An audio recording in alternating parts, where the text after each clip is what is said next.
All righty, everybody. Sorry for the delay here as we get back underway in this DPFL Elite Singles Championship between Jim Widmeyer and Colton Dunn. I frantically got this up and going again before we get underway here. I guess as we were getting underway, I'll correct myself, as they somewhat surprised me. Colton was like, hey, I'm up on the streaming board. Are you going to stream? I said, yeah, man, I'll run back there and get it started. Wait for me, okay? And there was no waiting. They were ready. They were going to go. And that's exactly what they did. So Colton Dunn, a youngster out of Canada who plays really, really well. Let's not deny that fact. He is a fantastic dart player. Really proved that at the Las Vegas Open, taking on, well, Captain America in Jim Widmeyer. William Stewart, Nick DeShare here on the call. Welcome back to our coverage here. What do you say, Nick? I'm excited to be here. Surprise.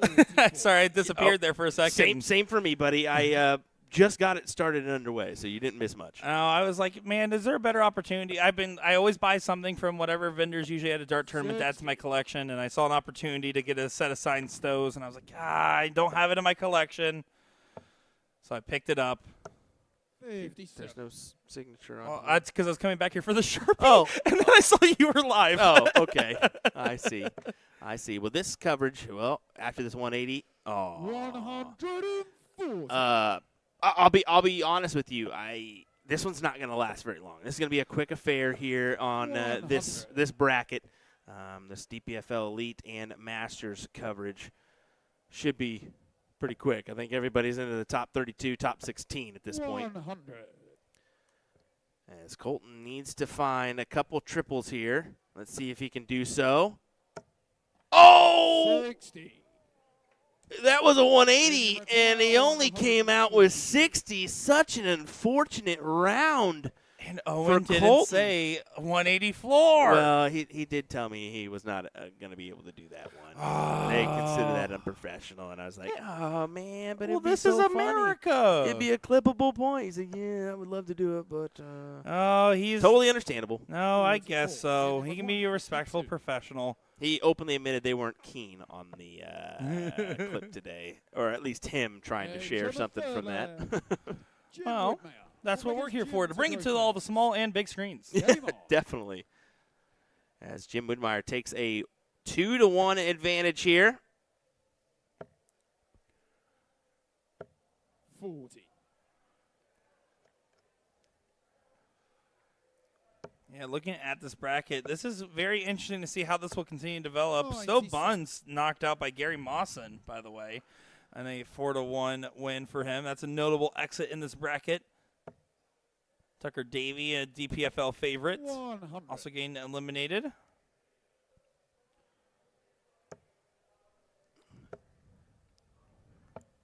$40.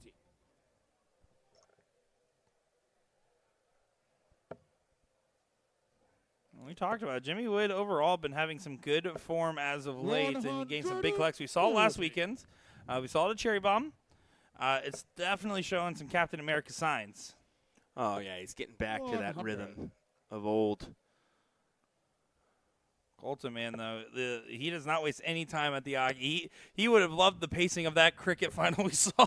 Yes, he would have. That was a quick pace affair. And Colton, is the same way. And he actually does a little Gary Anderson at the Aki. We'll take a peek at that one. Look for the foot. Did you hear how quick he just did? Jim, we require 127. Well, now that's the 17s, and will be a better dart. Oh, doesn't click. It's right on the wire. It's a good attempt. 124 for a 15-dart leg. Colton needs the 54, and it won't happen. 44. Jimmy require. That is unfortunate, as it will go back to double 4 for Jim. Oh, he thought that was in. Not too fast, Jim. Admittedly, it looked like it was going to be in. Oh, now he thought that one was in, too. Give it to him. There it is on the last. So 3-1. Colton will get the darts in this leg. Will he make the most of these darts? 60. Colton just smooth as butter, man. You expect his game to continue to develop and get further and further heights. These next 5 years or so are massive, right? Does he continue going with the game? I know he's a frequent practicer. 46. Better than me, so I've been slacking on my practice duties while being on the road. Let's be honest, wouldn't have made the big difference my game needs. 100.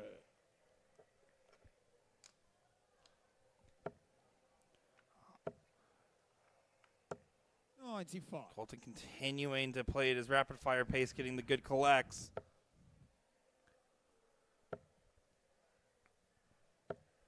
$28.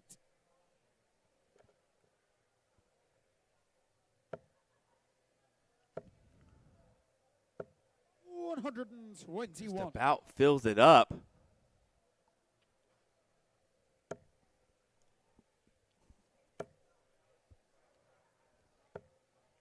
$79. We'll see if Colton can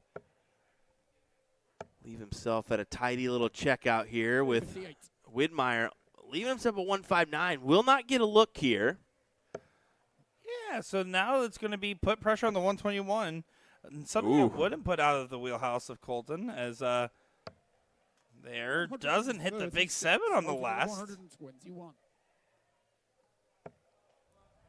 And Colton's not going to get a look. This is going to be for the match here for Jim Widmeyer. Needing 23. Can he get it for a top 8 appearance? 7 for double 8. Double 8 it is for the match. Needs to work in. Doesn't quite get it. Colton require 40. Game show on the 5th leg. Colton done. Colton not going out quietly. This is going to be Jim the hard Wood leg. first. You have to break the throw of Jim Wood, who has been good at giving himself opportunities when needed. That he has. 96.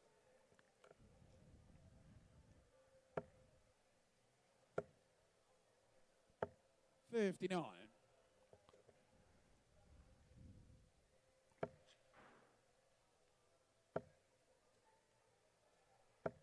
$140.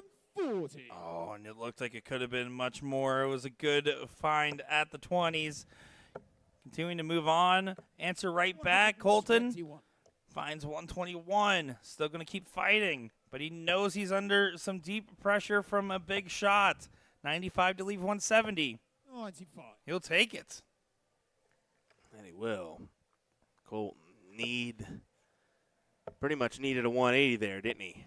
27. Jimmy require Yeah, you would have to feel 170. that this might be heavy in the hand, even if this is the 170, which it will not go. Doesn't change the fact that Jim's in a 50. good position. Now, that's a little bit of a favor. Only a 50 on the turn. Colton has to leave a finish and hope the 120 doesn't go. 80. Jimmy require 120. Shanghai for a top 8.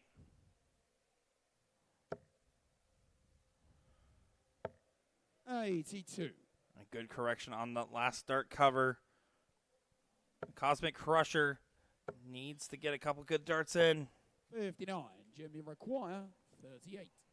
Should attack this and Big pins it. shot out First of the match. dart. Jim Widmeyer. Colton played really well. I mean, 72.83 is nothing to fret about.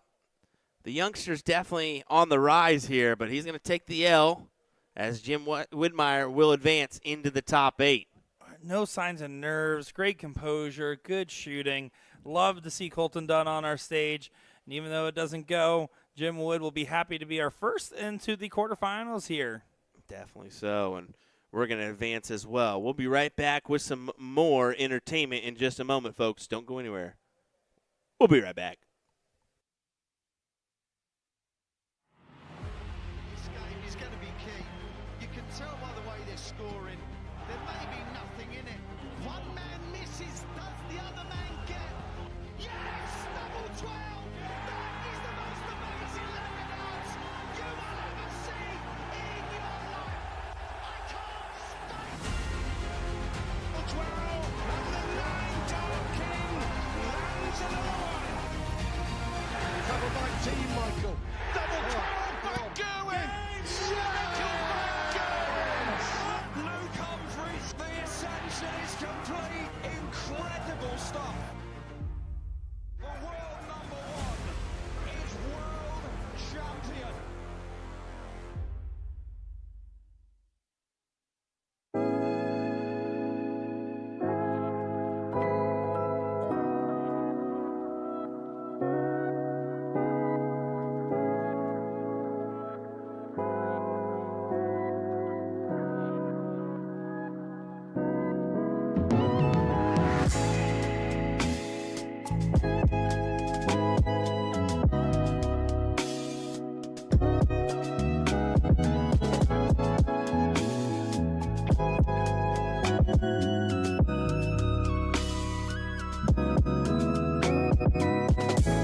Got a dartboard with shabby segments and worn out sisal? Don't buy that brand new dartboard just yet. There's a much better solution. Knowing how and when to rotate your dartboard is an underrated practice many players neglect. Why rotate your dartboard? Although sisal is self-healing, you can't prevent the damage that occurs over time with high-traffic segments like the treble 20. By rotating your dartboard, you can replace the 20 segment with a different segment that sees a lot less dart action. The damage gets distributed throughout all the segments, making your board last much longer. Decide how to rotate your dartboard. Whether you go clockwise or counterclockwise, be sure to stick with one method of rotating your board for consistent results. If you rotate it clockwise one time and then counterclockwise the next, you may be going back to a previously damaged segment instead of a fresh one. Return your board accessories back to your board once you've rotated it, starting with the number ring, and you're done. Dartboards are a big investment, so it's important to take good care of them. Regularly rotating your dartboard will help ensure you are throwing at a fresher 20 segment and will help make your dartboard last longer. Hope you found this video helpful, and we'll see you next time. Let me tell you about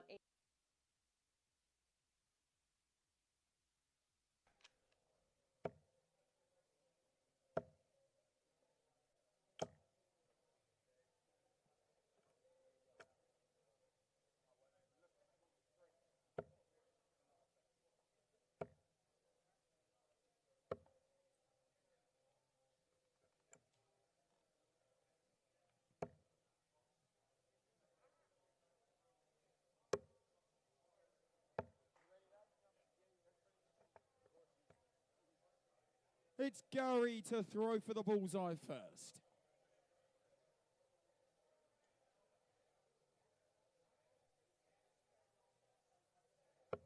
Outside.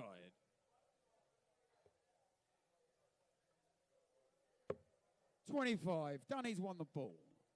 First leg, it's Dunny to throw first. Game on. All righty, ladies and gentlemen, here we go. Let's get into it. Another matchup from our DPFL championship. We told you this is going to be quick. It certainly is. William Stewart alongside me, Mr. Nick DeShare, Gary Mawson up against Danny Young here. And what should be a thriller. Danny Young has been on a tear in the CDC circuit. And we all know what Mr. Gary Mawson can do. He just took out Stowe Bunce in his last round. Yeah, that was an absolute thriller of a matchup.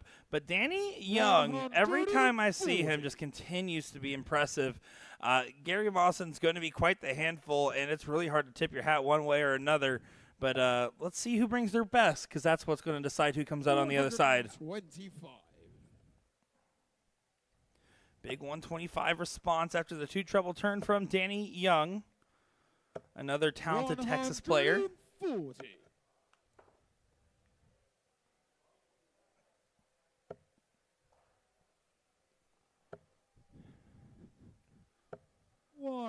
Danny Eric 130. 138 for the first leg for Mr. Young, coming in hot. Wasted no time. One of the two 17s for 36 there. Kind of a unique route to go. Don't see that often. I like that, a little different. Yeah.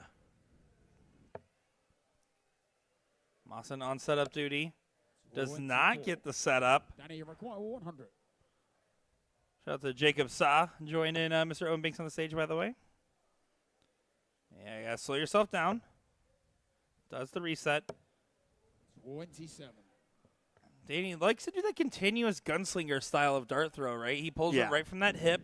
He actually has a little bit of what some would call a chicken winged arm, right? He has his elbow a little bit pointed outward and then fires it out, snaps forward. 50. Dart comes with some heft to the board. 73.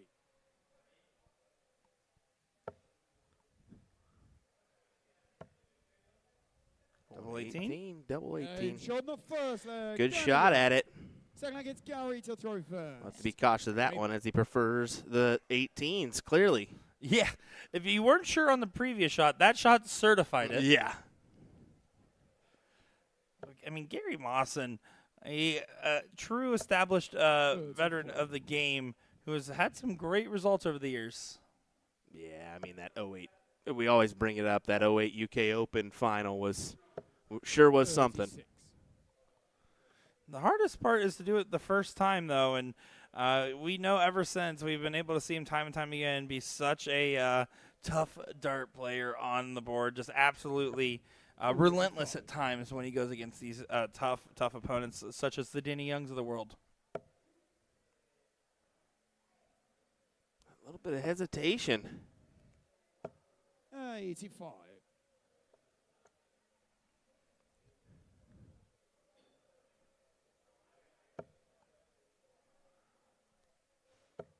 Gary not able to find the go-ahead dart he is looking for. 92. Does get a good cover on the last.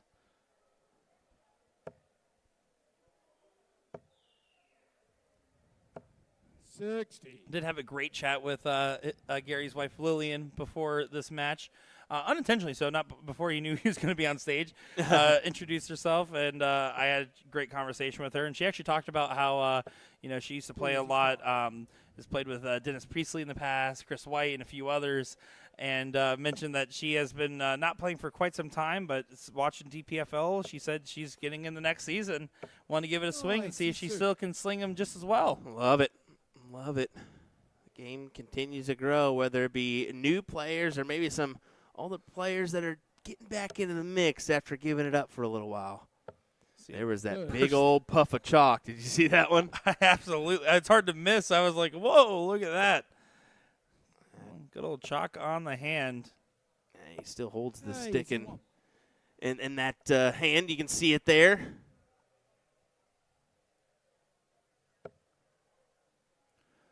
Tricky now for Gary.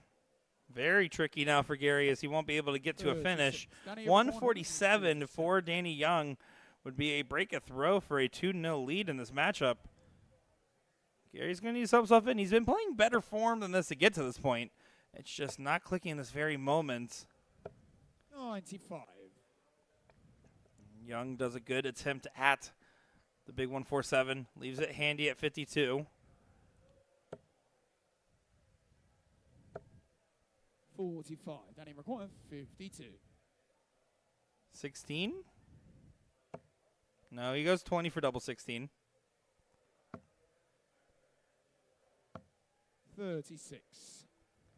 Almost thought he was going to go 16 for double 18. Right. That's what I was thinking in my heart of hearts, honestly, on his shot selection. Gary still at a 174 look, so no chance to take this one out as Danny will return, needing double 8 for a 2-0 lead. Double trouble. Needs to find the double 4 and doesn't pin it in a moment where, again, it's just for a break, but a massive break at that. It is a big break. The opportunity might get handed back. Oh, Mawson no. goes low.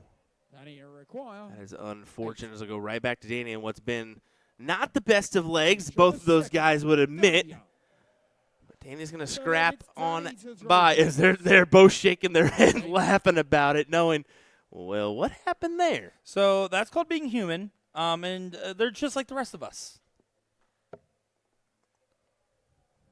You can see Danny saying stop to himself after the first start. Apparently whatever he stopped was the correct thing to stop, as he finds 2 trips after. Sometimes you just got to know your own game.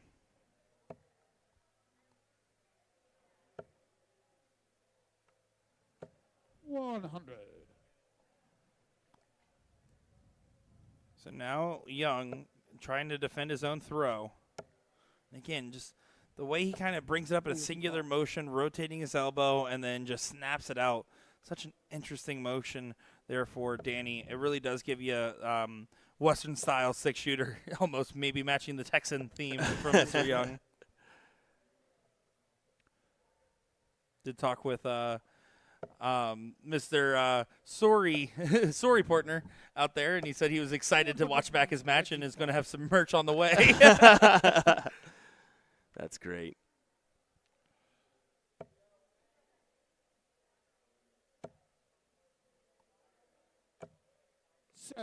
Tried to build off of that second dart and was not quite able to, as Gary finds himself in a predicament here where he's about to be 3-0 down to a very 24. tough Danny Young. I mean, he's not playing it to his fullest here. Neither is Gary. I mean, how often have you seen Gary with a 59.88 average? I don't think Gary's seen Gary with a 59.88 average.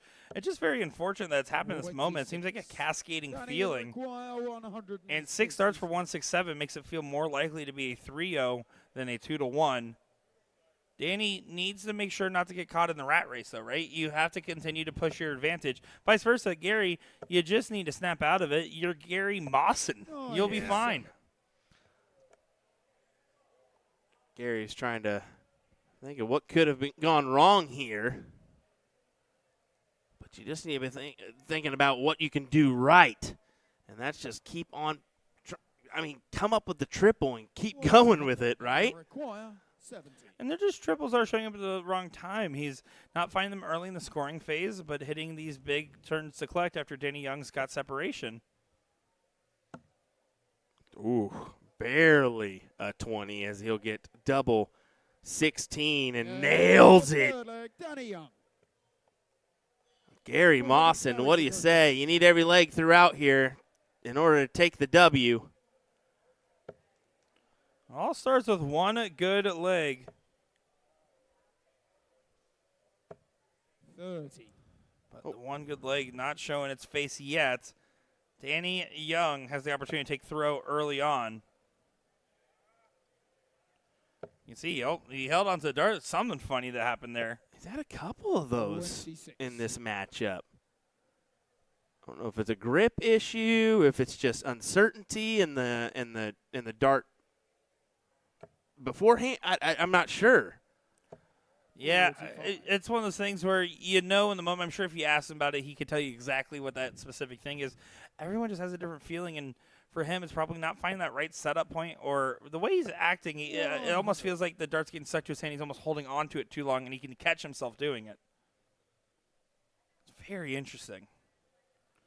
Mawson not finding it as interesting in this moment. No, another one of those would be great. There you go. 117. Get you back in the mix here.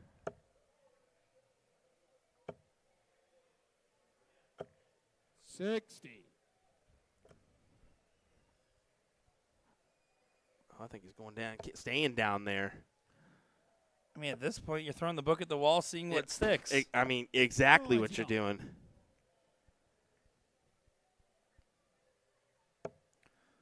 Young gave up some grounds. And going against the darts, it's not a must-win leg for him. But that last dart trip does keep it interesting. Gary has been good at this phase of the game, admittedly. I expect a 2-treble turn. 81. It's not quite what he had in mind. Gets away from him on the last. 129, not nearly as favorable as if he stayed straight and narrow. What a time to throw a 140. 129. Puts pressure on the 129 for Gary. He'll feel like he needs to take this here. And won't get the shot at the bowl. Doesn't get the go-ahead. So 75 for the match for Danny Young. And a shocking 4-0 victory. Gets one dart and nails it. Shot on the match. Danny Young. It's a match where Danny Young's not going to be happy that he wasn't explosive, and Gary Mawson not going to be happy that he didn't bring his A game. Both these guys know what to expect out of each other. Yeah. But if either case you're a Danny Young fan, you're going to be happy to see him move on to the final 8, and Gary Mawson, unfortunately, bidding adieu with just $100. You can see that head shake from Gary, like, oh, well. What sometimes you're the bug, sometimes you're the windshield, I guess. Yeah, sticks for hands, sled and fire. All right. Well, we're moving on. We got another matchup coming our way here in just a moment. As let me just go ahead and recheck our brackets here. Yeah, top 32 on those master brackets. I believe we have our last top 16, so we should be into the top 8 here in our elite bracket. Don't go anywhere, folks. We will be back in a moment.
100.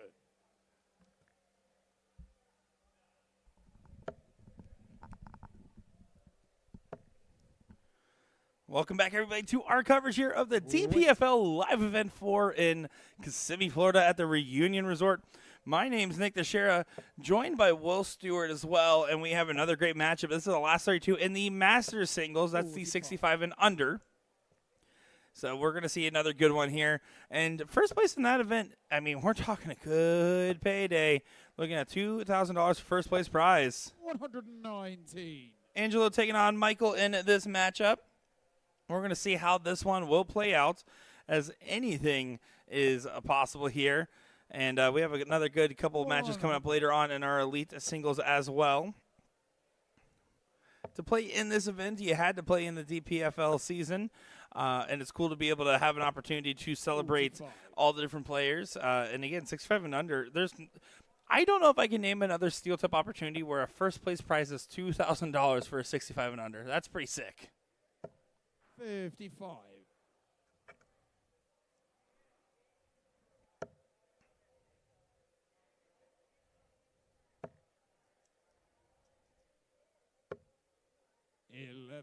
Michael, you require 142.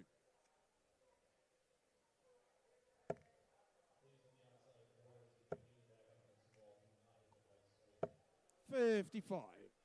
55 does help Michael's cause, getting out in front in this leg.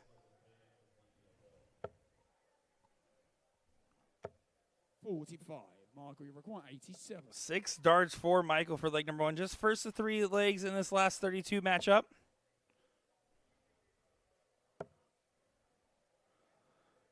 You can see going for the 18s on dart number 2. No reason to shoot that 20 for the bull with your opponent back at 216.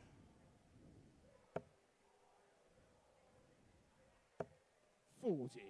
Michael, you require 60.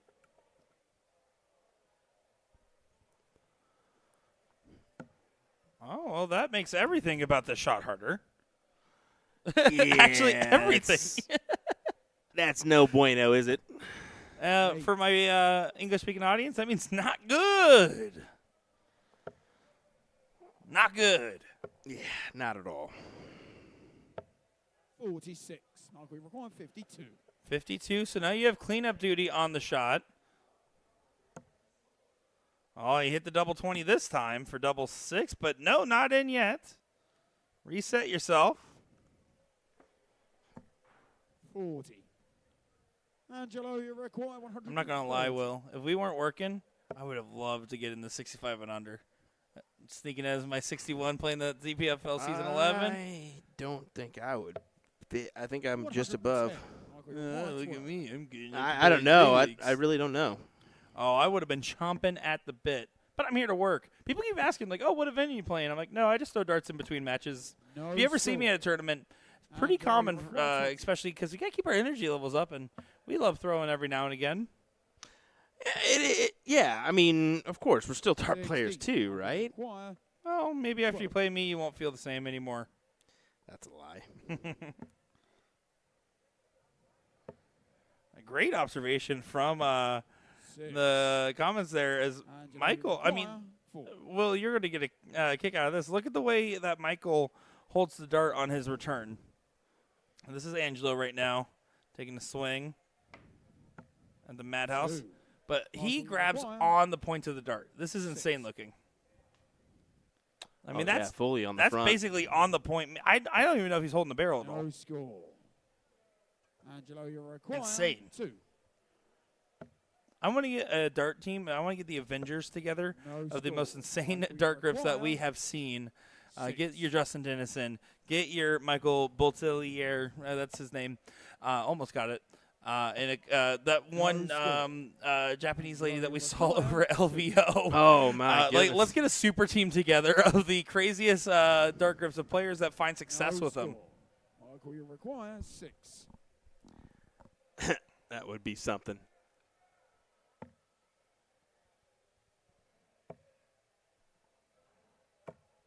No score. Ruh-roh raggy. We're getting in some double trouble in this first leg. Definitely so. On the first leg. He finds it, though. Angelo Anzano. Second leg is Angelo to throw first. I'm not gonna lie. I picked up some Stowe Bun starts and got him to sign it, and I was like, all right, I'm gonna go throw the darts. I go out there, trip 20, 83. trip 20, deflects into a single 20. I'm like, oh, okay. Second set I've ever thrown these darts. Triple 19, single 19, triple 19. I'm like, I'm gonna be Stowe Bunts when I grow up now. And then I proceeded to hit terrible after that. But those first 6 darts, I thought maybe, just maybe, it's the darts, not the player. I was a believer. 100. Better believe it.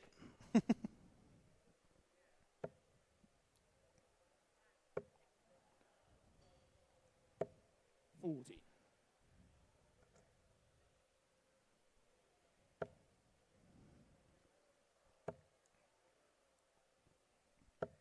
45. Currently in that elite bracket, we're covering Jim Wood taking on Ryan Brogan, which we already mentioned. Jeff Adams set to take on Alex Spellman. Danny Young still waiting on the winner of a couple prior matches. And then Kevin Luke, John Beard in the other quarterfinal.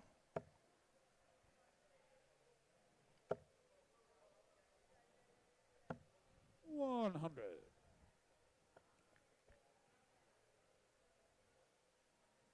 Angelo, ever since hitting that double, seems to have snapped back to reality. 100. Yeah, just needs to keep the pressure on here. You don't want to fall into some double trouble like you did the last leg, sorry, and it come up and bite you. And another one bites the dust. 96. And another one bites. And another one bites. 126. 96 there on the shot to leave. 122, challenging the 126. Staying on the 19s. Doesn't find the go-ahead for the bowl. 72. Mark, 122.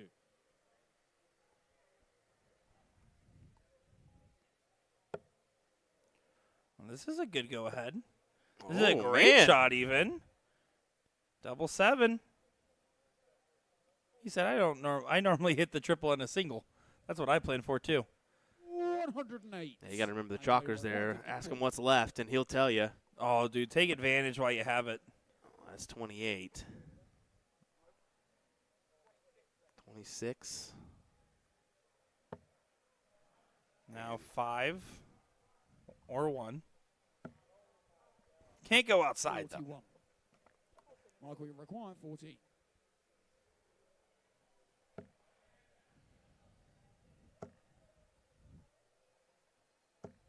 No score.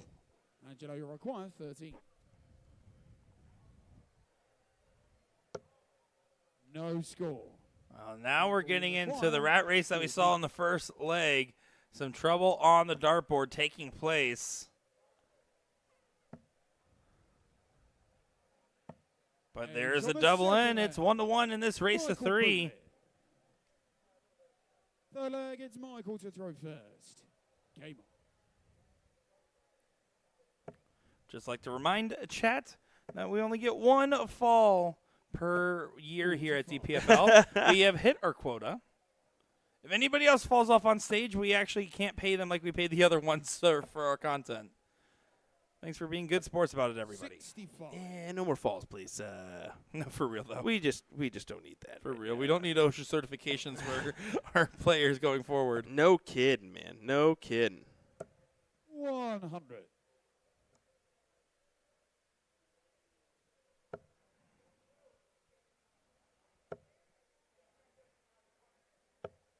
$32.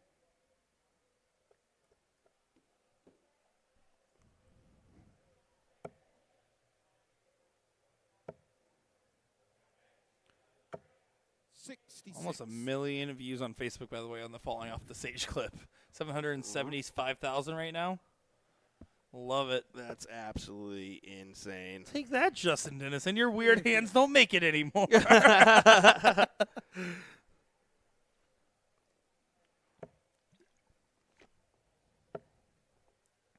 Brad Farley and Ron Gaiman is going to be our top 16 matchup. The winner of that will play Danny Young in that quarterfinal matchup. So just a heads up there of where they're at in that bracket.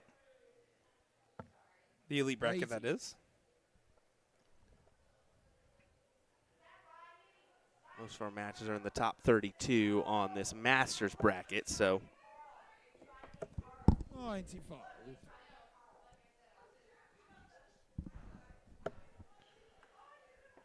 sorry. Never mind. I'm not going to say that. That would have came off bad. 15. Will's dog left the oven on. So, come on, Tito. Kansas would say a herd of cattle came through, but you can't say that. In that reference. Yeah, I mean you can. It's more surprising if it happens. Yes. Here. No, I will say there's a farm right down the road, like 2 miles from here. That's a bunch of cows. Because I would drive by it when I used to manage a K Jewelers right down the road from here, and I would drive by them every morning. And at 6 in the morning, I would roll down my windows and yell, "Hi, cows!" And it just made me happy. It was one of the more psychotic, and that's a true story. I swear this is real. I did this every day. Or if I had a really good song playing, I maybe would sing along, but then I'd have to pause. It was a whole thing. And back to the match here. You can see Michael well in front for leg number 3. Yeah.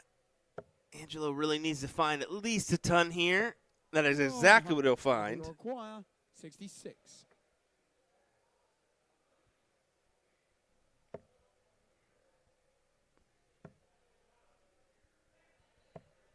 $48.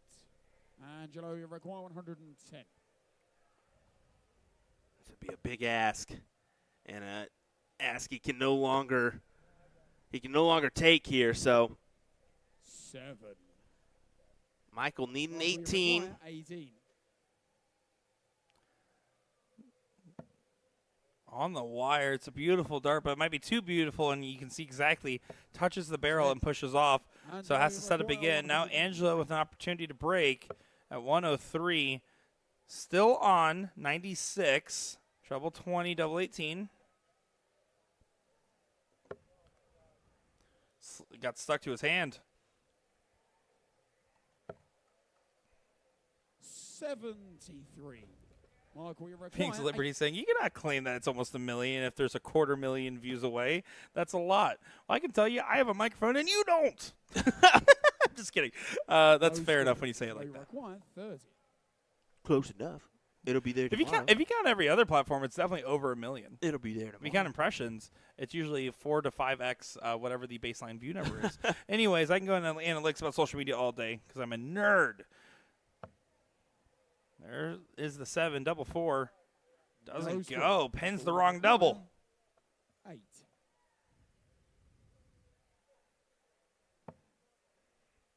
Down to double 2. And a visit to the madhouse. You can't. You got to play that last start aggressive. You do not want to sink that one high. Left himself no favors. Angelo thought that was going to go. 22. Oh, thought it was good. 2.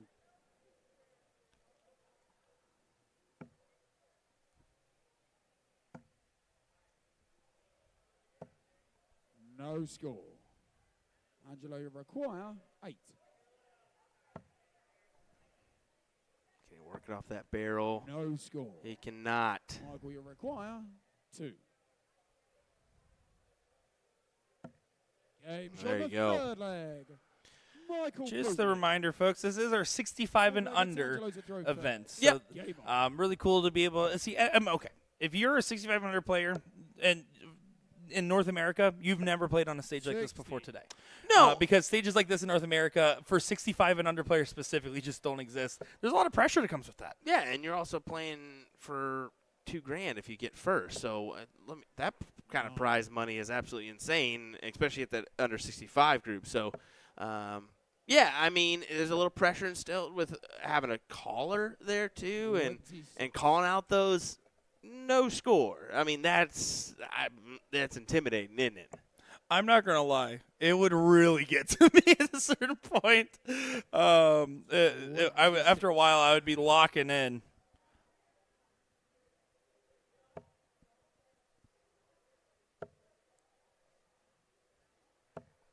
$60.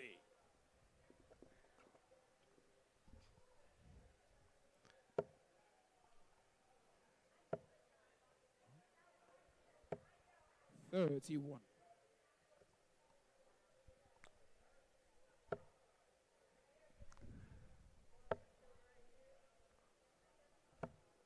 $43. Carlos asking a great question, admittedly. 65 or under, meaning like age? No. 65 average. Yeah, 65 average. So, again, that's the points per round average. Some people, like some events do have a seniors event attached, and that's kind of cool. So, actually, speaking of seniors, I'm looking forward to chatting with Leonard Gates and maybe a few others about the unfortunate situation with the World Seniors Darts Tour. So, kind of a bummer that is no longer. 97. Yeah, it does suck to see it. It was cool at last, and that's one important thing. If you guys are listening right now, take this to heart out of all the crazy things I've said today. You don't know what tomorrow brings. Your favorite event, maybe this is the last year it's held. Maybe, your league partner decides to throw away the darts tomorrow. Whatever it may be, you never know. So if you're ever on the fence about going out, socializing, supporting an event, playing with somebody, just go do it. Go support the different organizations and leagues. Watch your favorite tournament if it's on TV, and support the game of darts because you never know what tomorrow will bring. Yeah, that's the truth. That's the truth. I wish I would have made it over for a seniors event. That would have been pretty fun. You're close enough to qualifying to play in it. Okay, buddy. I don't know about that. I do.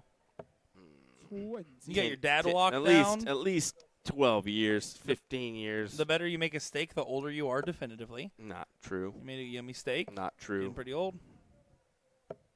85. Angelo, Good shot there for Michael. When you're looking at a 65 and under average, it's all about getting the most shots at a double. It sounds silly, but there's just not the same level of percentage hit rate. You have to make sure you afford yourself as many chances as possible. I get choked up saying something so serious. Oh, good second dart. 8 for the match. That's one mismatched dart now for Michael.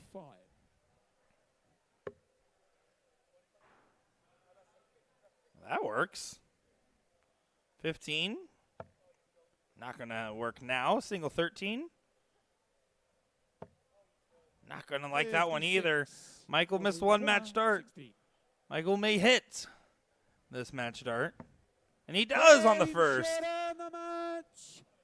Michael boots it. And that will mean a top 16 berth for Michael, as Angelo unfortunately will bid adieu. Neither player going to be happy about their performance when they had more than tank. But hey, you know what? This is a fun event with a big prize money at the end for those players supporting all season long. I do believe we're probably going to get, I assume, Jeff Adams, Alex Spellman match up next. But there's no guarantees yet. We're going to see what's coming up on our way for the main stage here. And be back with some more action in just a moment. But my name is Nick Teixeira, joined by Will the Thrill Stewart. Don't go far. We'll be back in just a moment's time. Yeah, I just wanted to flash this by so you could see it real quick. So what's coming our way? We do have the Elite and the Masters brackets going on consecutively. So we're awaiting that Brad Farley Ron Gaiman matchup to see who will play Danny Young, as you mentioned. But we'll get a matchup here in just a second. Probably that one right there. Phoenix Delivery saying, it sounds true. Right I don't imagine a 6-year-old makes a good steak. See, the older you are, the better you are at making steak. You know, to them, that steak tastes great. As a kid, I only ate steakums. That's 6. Fantastic steak right there. We'll be right back, folks. Don't go anywhere.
30.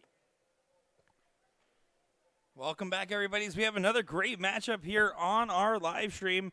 It's going to be a quarterfinal matchup of Jeff Adams and Alex Spellman, and what should be a good showing on the dartboard. I'm looking forward to seeing every bit of it. You can see Alex switching down to the 19s, a man that needs no introduction on our dartboard. Man that has found quite the success coaching over in DPFL and sometimes playing too, I guess. Jeff Adams, of course, a diehard DPFL player, a Florida dart player, and a longtime dart player. Great to see him on the main stage once again. 85. First time for this trip, that is, at the live event. But there, a good turn from Alex Spellman early on, as we are looking for opportunities left, right, and center for Jeff Adams, but doesn't find a treble, and Alex Spellman regained control of his throw.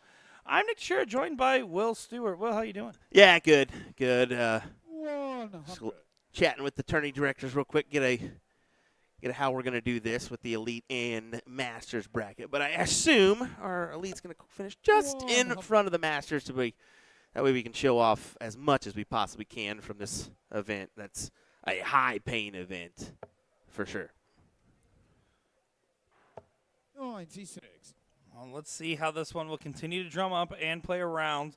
A lot of folks are asking about some of the different matches coming up. Well, Jim Wood moves on after winning 4-3 against Ryan Brogan, so survives the scare to move into the semifinal. Kevin Luke 4-0 against JB John Beard to move on to the semis as well. And then again, waiting on the results of Brad Farley and Ron Gaiman to see who plays Danny Young.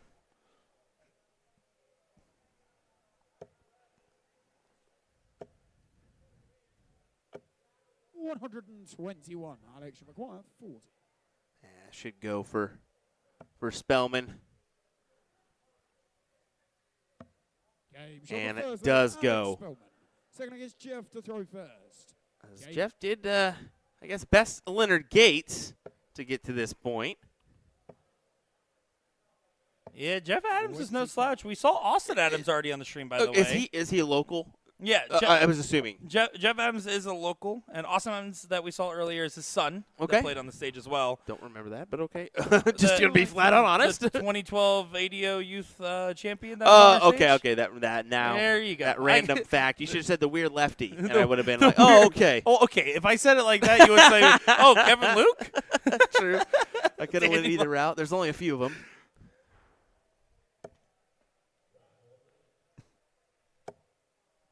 $123.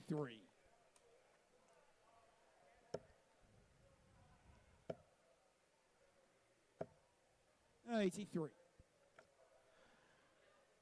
And all you folks in the chat that are not from here, you can play in a hat. You can play in headphones in this. It's not a WDF event. Calm down. We do different things than you. I will say this to that point, and I'm a fan for like WDF event dress codes and stuff. Yes, personally. for sure.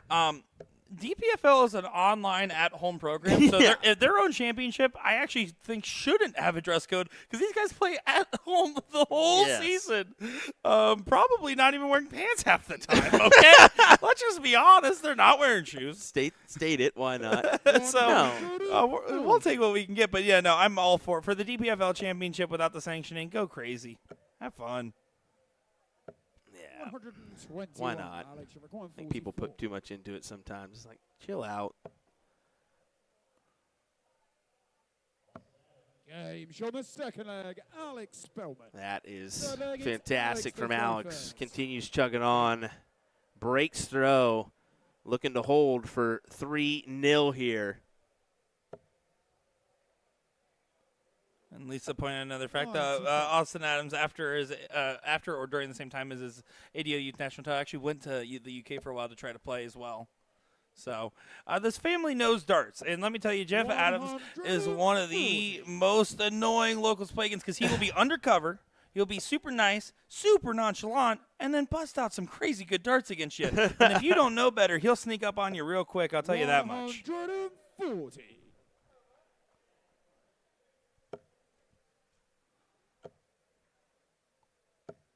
$85. Is he using those gunner darts of old? Got a massive thumb position in the back of those barrels for Jeff. 26.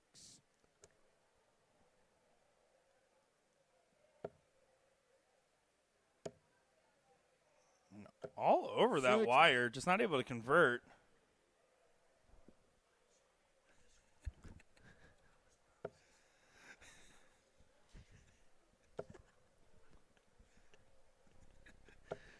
$60.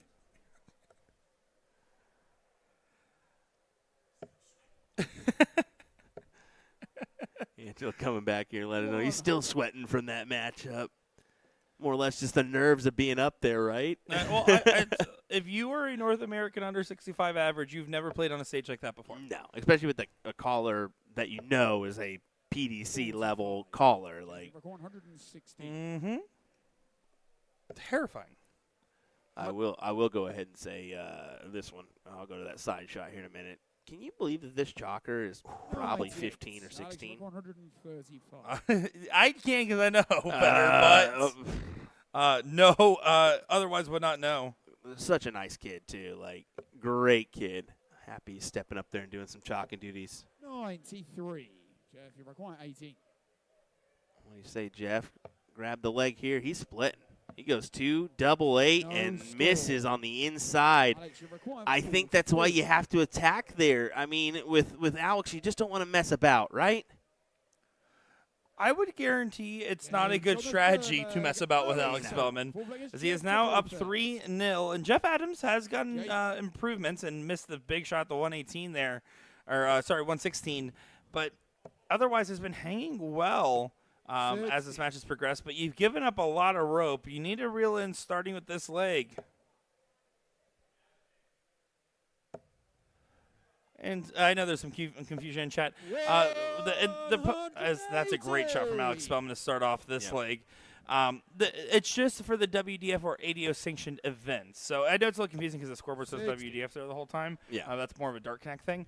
But no, it's only for the events that are sanctioned by those organizations that those dress code policies apply. So if you actually look on the website, it does specify as Alex Spellman gets 5 in, and now we'll go ahead and boo. Yeah, I guess you're normally the boo guy. I'm usually You're the the guy boo that'll guy. boo. 66. I thought he really had a chance there for a second.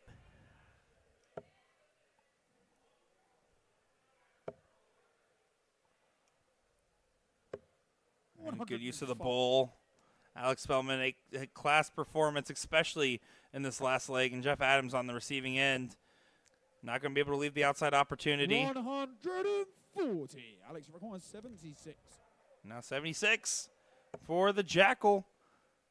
Down to the 16. Back up top. For the match. Game shot and the match. That was clinical. Alex Spellman. I don't did he miss? How many doubles did he miss? I don't think he missed much there. I know it's less than I have fingers. Great answer, Nick. Well, coming up next, more than likely, I mean, it could be a semi or it could be that quarter, either or. So we're going to get another good matchup here. I hope right now at this Elite Singles 501 as Alex Spellman does move on to play Jim Wood in the semifinals of this. Yeah, don't go anywhere, folks. We'll be back with more action from the DPFL live event in a moment. We're going to conclude our coverage here soon. You don't want to miss out. Share around to your friends and let them know we are live here in Kissimmee, Florida.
outside. Brad's won the ball. First leg, it's Brad to throw first. Game on. Another matchup. Quarterfinals here for our DPFL Championship Elite Singles Bracket. As Brad Farley is going to take on the one, the only Danny Young here in this matchup.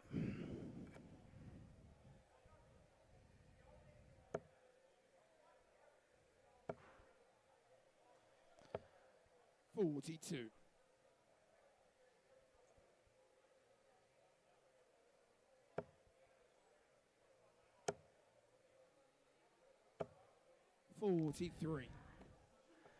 Well, Danny's going to be looking to try to have a better performance than what he did yesterday, or earlier. Yesterday, that's funny.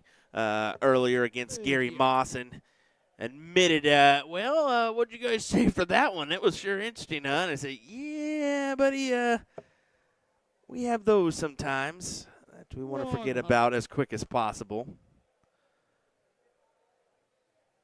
Unfortunately, we always can't forget about those. They kind of can make you ponder what went wrong, and that can last for some time, right? Nick is out there playing darts, apparently, and just abandoned the stream, so I don't know what to tell you. I guess I'll be just doing this the rest of the night by myself. No, probably not. He'll be here in a minute, but, yeah, whatever. I told him, you shouldn't start playing since we're about to do something, and what does he do? Goes ahead and plays. Oh, don't worry. I already told everybody you decided to play, even though I told you not to. Yeah, no duh. It was on you. I literally told you, don't play. They're about to play, and what'd you do? Well, admittedly, I got caught up in a chit-chat after. No, that's no excuse. And we're going with you were playing darts. Well, it was both. Yep, exactly. So here we go with our quarterfinals once again. Brad and Danny are both CDC Tour card holders. I actually saw Brad, not this last CDC event, but the weekend before in Chicago. Had a couple good matches there. Yeah, admittedly not too familiar otherwise with Brad. 82. But Danny, he showed some grit earlier in a scrappy matchup. He's going to want this one to feel a little different, as that's a great shot at 72. Surprised he just didn't rip the double-double, but I love Trip 12 for the fans every time. Yeah, why not? Gets him the first leg on the board.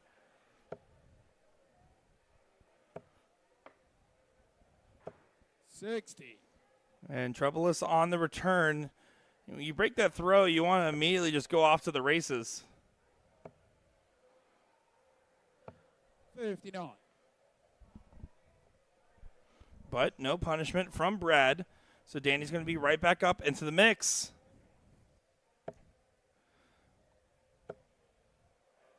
Danny Young, still fairly young. I want to say he's in his mid-20s, right? To late 20s? I could not tell you, my guy. Unfortunately, I don't know that information. I would say late 20s, maybe 59. early 30s is what I assume. Could be wrong. Yeah, I thought he was very similar age to me. I got married in 2018, so he has to be at least a little bit older than me because I would just graduate high school by 1 year at that point. Been married for some time now. Is Ashley Young out hanging around? 2018? No. I was on my gap year between high school and college, and I spent that whole year. I lost 90 pounds. I got really good at Fortnite, and I got decent at darts. And that is what I did for that 1 year. Those are his career highlights. Mark them down. Be honest, it was a great year. All things considered, Fortnite Season 2 hit different. 81. And he's going to be trying to cue in a check here, especially with Brad leaving a bogey at 162. 100. That 100 will work. Yeah, it's going to feel like a little bit of an error. It's not a grave one, with 151 being a distance away. 134. Solid 134. Mama Young saying he is 33. There you go. I was going to say he's a little bit older than me. Same age as me then. For another few days. 94. Womp, womp, womp. Hey, your birthday's coming up here in 4 days, guys. Make sure everyone wish Will Stewart a happy birthday. No, don't do that. Seriously, don't do that. Not too late. I said it out loud. Double 14 not going to go. It's going to get tricky. There's 12 hits. Double 8s. Does get the recovery. Brad Farley on the board. Third leg, it's Brad to throw first. Game on.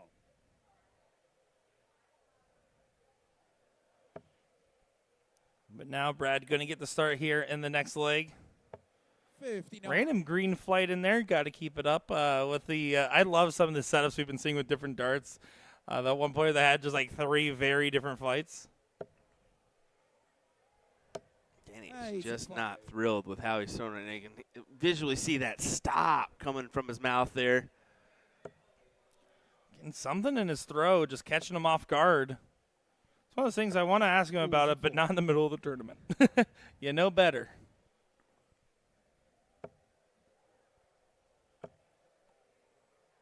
I did hit him with the old, hey, can I get your autograph? As I pulled out a wad of paper from my pocket.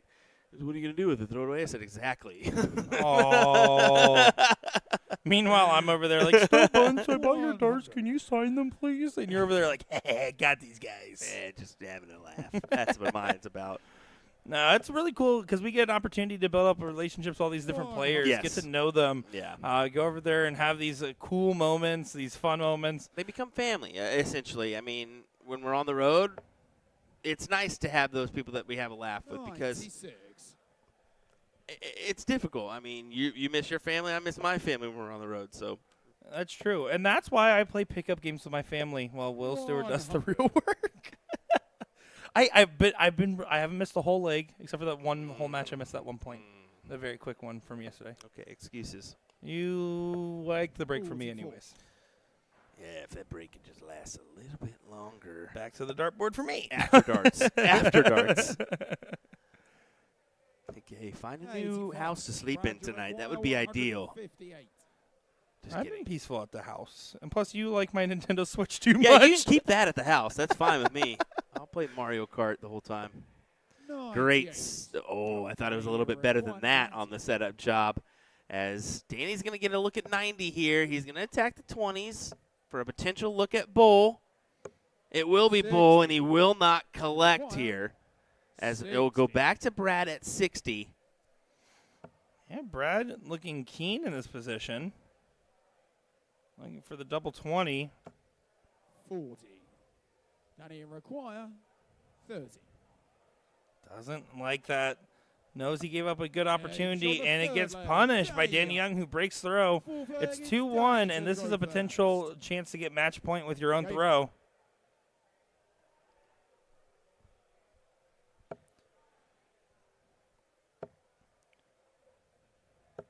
95.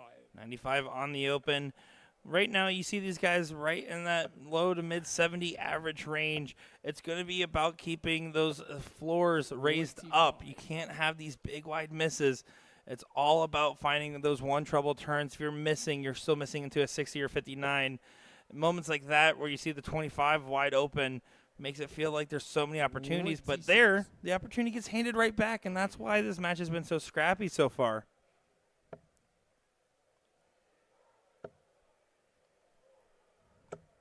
Uh, 85. Yeah, Danny is just shaking his head all over the place. I mean, compared to right now to what he was last year, I mean, last year he made some big-time runs in this event. I mean, throwing 90 averages, throwing 80, easily 85 plus. So for him to just have a little struggle here 96. is what we're seeing. Yeah, it's unfortunate, but that's also the highs and lows of the dart game. 60.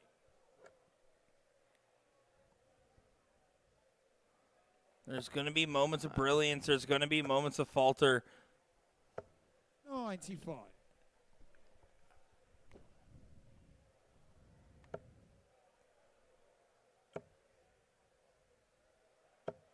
And the look of disgust with a big find on the last. That was an important dart to still keep the leg alive, even if Brad's taking control of the throw.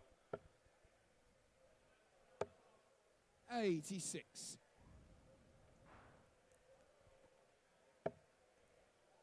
190. Needs to just get chopped on down. 85. Again, darts sailing away. Brad, you require 140. Darts that Danny normally keeps straight. Escaping from him.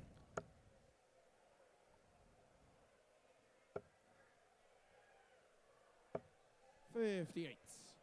Danny, you require 100. Danny collect here on a 105.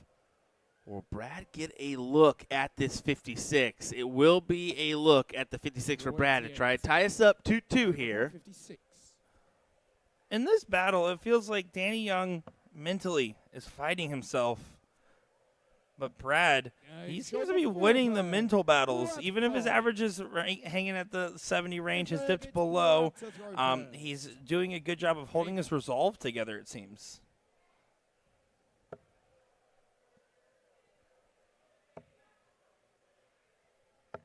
$82.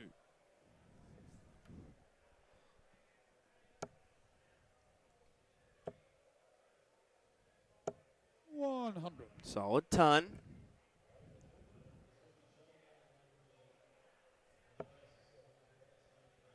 Yeah, it's going to be a good recovery turn. It's just, for Danny, you have to feel he's aware of the position that he was setting up for a potential match point if he held his throw. You have to talk yourself out of thinking about that 45. and get more focused on hitting the trebles where needed. The game hasn't left you. It's just taking a break. Bring it back to the forefront. Brad, on the other hand, just keep staying steady. That's the difference right now. It's all or nothing for Danny Young. Feast or famine's a hard way to live. Yep. 100. Managed to split. At least pin that triple. But Brad needs to. Won't collect here. But the 256 isn't guaranteed to leave a check. It keeps pinning that triple, it will. Great look. Great 140 to set up the 116. And he's got options here. Yeah, we'll see how much pressure the 116 is under. 85. Danny, you require 160. 116 is going to stay for that dart. He loves 36. 78. He's frustrated that the opportunity didn't come his way there.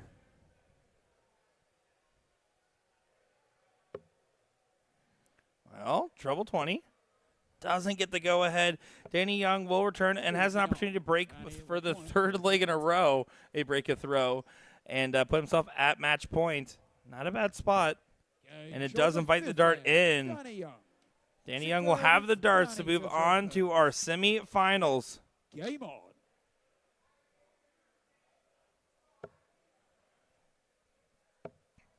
Both these gentlemen playing for the chance to get a shot at Kevin Luke.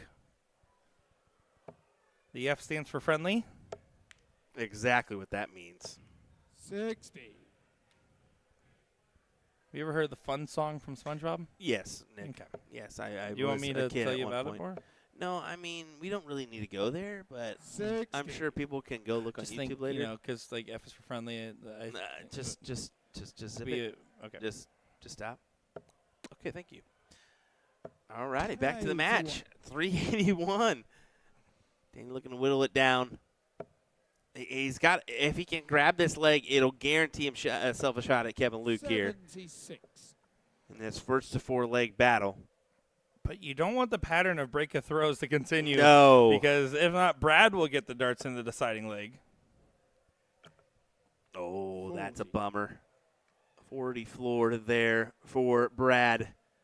And I do believe next up we will get Jim Widmeyer taking on Alex Spellman. I believe the next semifinal will play 60. off board, but we'll find out.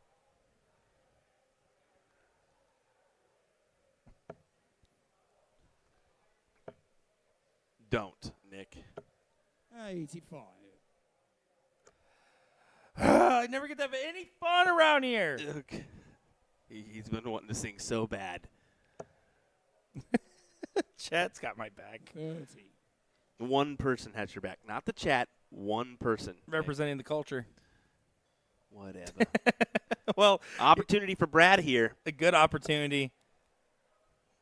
He's going to take advantage. Yes, he is. 180. What a great 180 there to set up the 55.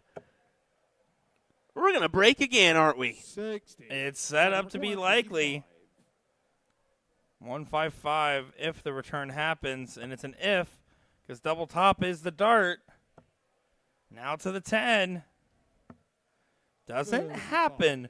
155 for the match is pretty cool, though. But you got to hit it, and it's not going to happen. You're going to have to hope for another favor. Do yourself one and set up. Good last start on the cover. Brad, you require 20. Double 10 for Mr. Farley. Got to attack this. That's a tough dart. Yeah, but that last start you had to put a very aggressive. It slipped from his hand low, but you know that this might be your last shot if it doesn't go. Now it's 18 for double top. 38. Not meant to be, at least Brad, yet. you require 20. And Brad's going to be happy he busted now. Oh, yeah. I mean, take your time. Make sure you're settled in for this one. And there you go. We're going the distance here in our quarterfinal matchup. 7th and final leg. It's Brad to throw first. Game on. Brad has the opportunity, but having the darts has been a curse so far. A curse he's trying to break. Pulling out some voodoo magic. Opens up quite well with a 125.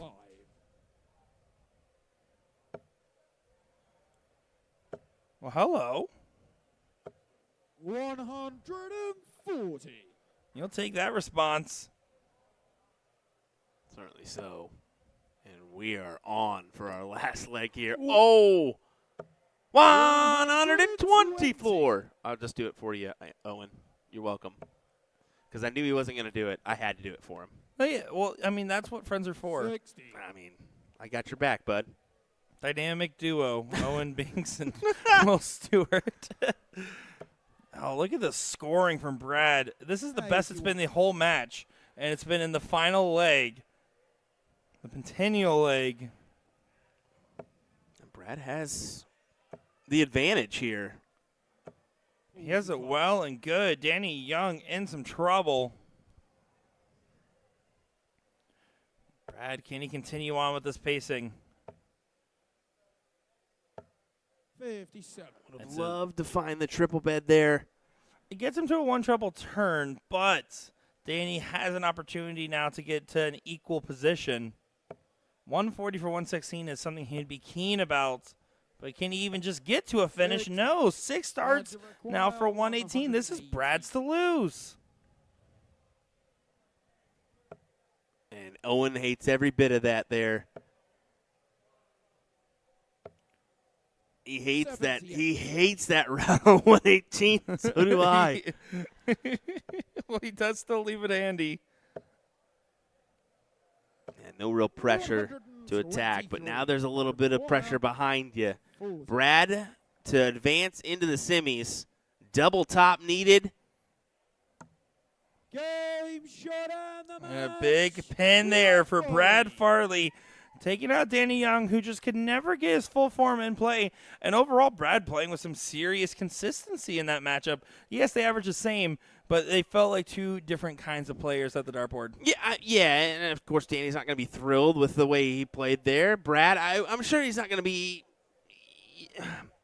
He's going to be happy with the win. You know, that's the main thing. You get the W here in advance in the semis, right? Guaranteed $1,000 right now. That's what I was about to say. You're guaranteed a good chunk of money in this bracket. That's a great payday. Absolutely. And even for Danny, I mean, taking home 500's got to feel good. So Yeah, it feels good, but you know he's going to be thinking, man, I should have got that grand. As now Jim Witt and Alex Spellman will be doing it out to see who will leave with $1,000, who will guarantee at least $2,000, an opportunity at $4,000 in their pockets.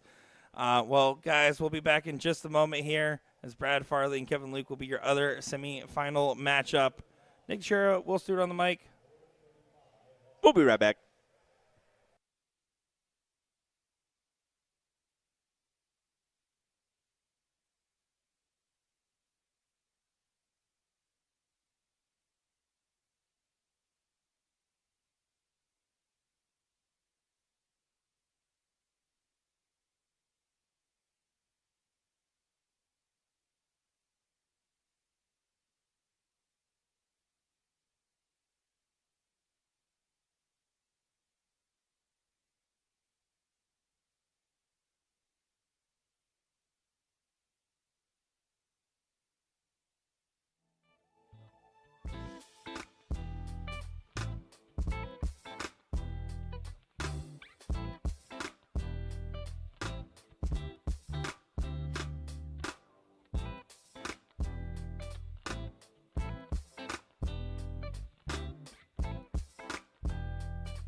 25. Outside, Jim's won the ball. First leg, it's Jim to throw first. Game on. We'll keep on chugging, won't we? It's a semifinal matchup. Jim Widmeyer, Captain America. I don't know why I said that, but like that, I guess. But Captain America taking on Alex Spellman, the Jackal, here for this one. William Stewart, Nick DeShare on the call. Do we get some more fireworks from Alex Spellman? Because that last matchup was a pretty good one. I pledge allegiance to Jim Wood, president of the ADO. And something. Forgot the rest of You forgot the rest. Let's just put it that way. Sorry about that, folks. All right, hold on. Tommy? Nope. Tommy, clip right here. Nope. All right, welcome back, everybody. It's Alex Spellman and Jim Wood taking on for a semifinal matchup. Nick is out of commission, it seems, with my commentary abilities. Will, what do you think about this? Nobody knows who Tommy is, Nick. It's only for Tommy I say that joke for. Nope. 180. Cue it in. Yeah, it's a big shot here. Jim Wood keeping on with that earlier form, sitting pretty after 9. 85. Jim, you reckon Alex Spellman played a very class 90-plus performance, though, in his quarterfinal matchup that we saw him in. He's going to try to channel some of that same energy in this one. 97.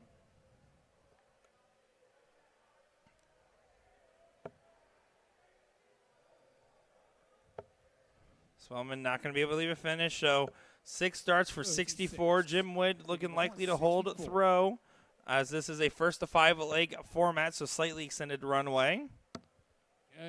That'll play. That will definitely play a 14-dart leg there for Wid. I will say for the spectators, they had the free beer station going there, so spectators are feeling rowdy. I can hear some whistles, some cheers. Yeah, I don't like that. I'm going to be a fan. The whistling, I understand a clap, but the whistling in this when other people are playing, I don't know about that. Yeah, no, that's fair. Oh, so, all right.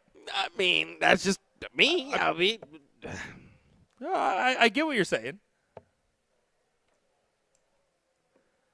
But to each their own. At least we got some sort of atmosphere out there. It's kind of a rarity that we do get that atmosphere. Stage brings it out with having the collar and everything you would have to think. Or if you're Brewskis from the old DPFL, hello. Yeah, exactly right. Alex does have an opportunity to push out in front, but the dart's going a little bit wayward. 45 on the shot gives Jim now the same opportunity. Going to be fishing for at least one trouble to catch up, 2 to try to get past. 125. That'll play.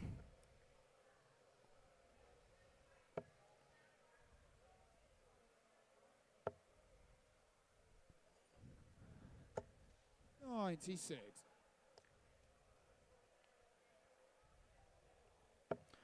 Alex Spellman, good board management to get to the 167. But Jim is now taking control of the throw and taking it by firm grasp at that. Yeah, that's a good shot there from Wid. Pulling out his best stuff here in this semifinal, at least so far. 43. Jim, you require 70. Looking to take out this 70. Trip 10. Single 20, over to the top. Ooh. Yeah, this is a class Wid right now. This is an impressive Jim Widmeyer. Game on.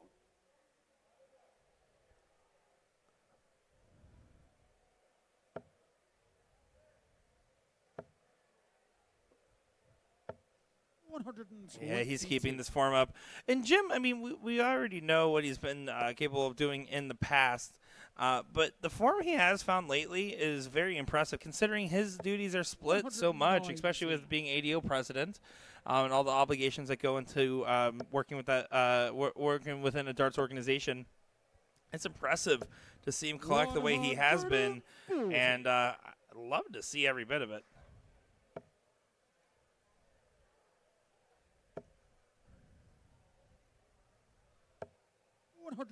$132.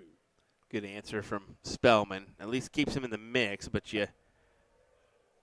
the way Wid is just throwing heat right now. Look at him go. 139 sets up the ton. Yeah, this is incredible standard from Jim Wood right now, and getting a dazed and confused Alex Spellman, who is expecting a tough match, knows better than to underestimate Jim Wood. But, I mean, who could have expected this level of smackery going on? He's finding it every time. Over to double 10. Doesn't go, and that's the most shocking thing that's happened yet. Could have been a 12-dart leg. Instead, Spellman's getting a look at a 12 himself. Will not go now, as Jim Widmeyer will step in, needing double 5. Should attack.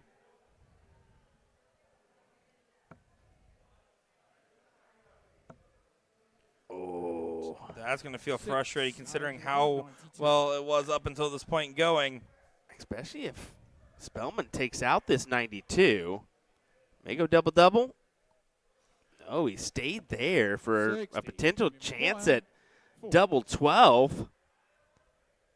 Sorry, double 6. Games on the third leg. Jim Oh, that's a good recovery as Jim now is up 3-0. And Alex Spellman does get his throw back.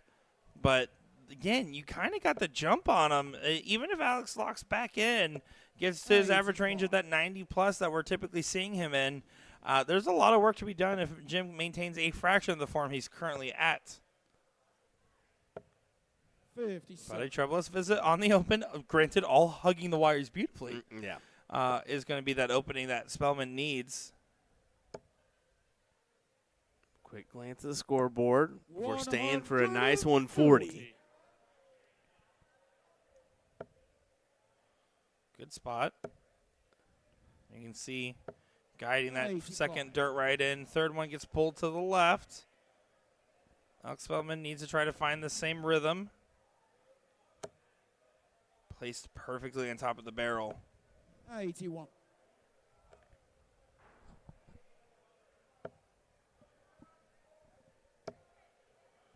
And now Jim Wood, who is just locked in, is hugging these wires. I mean, it's gone, these are pretty misses. Yeah, it's gone flipped a little bit, though. I mean, Spellman's starting to collect a little bit. Oh, yeah, you're right. He's just finding the wires. 59. And see if he can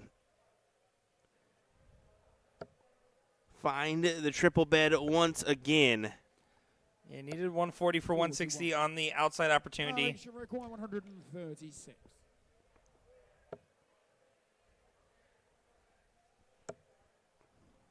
Alex is going to go ahead and set himself up. 96. Exactly right at 40. Oh, going down in the 19s. 99. Alex, you require 40. Over to double 10. Spellman to get his first leg on the board. Does pin it after using that guide dart. So now he's at least shown that he can get a leg off Jim. But Jim now has the throw. Another very important leg incoming here if you're a Spellman fan or Alex Spellman himself. Although I would just say Spellman's probably a Spellman fan. Oh, you have to be, right? Oh, I have to be. I've seen some dart players be very mean to themselves, but otherwise are very nice people. 100.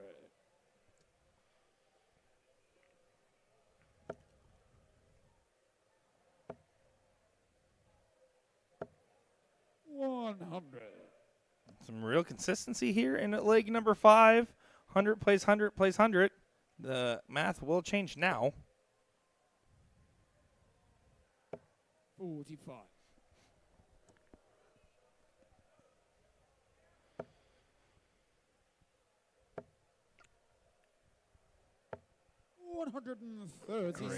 Great look there at 137. And it's back to what we were seeing earlier, wasn't it? Yeah, and it's a checkout look for Wid with Spellman needing more than the 3 darts in his hand. Yeah, that 180 makes it interesting at least because the 164 will only be able to get set up after that first. Maybe not that interesting because that's a great setup there from Captain America. It really is. And all that Spellman can do is punch this 140 or go for the 48 with Wid at 24 for a 4-1 advantage, needing just one leg. Game shot the fifth leg, Jim Widmeyer. Sixth leg is Alex to throw first. So Alex will have the darts. Another leg where Alex is just going to focus on holding the throw. But Jim is in pole position in this matchup. Alex Spellman's going to need to pull out a bag of tricks as he opens up with a 2 treble visit.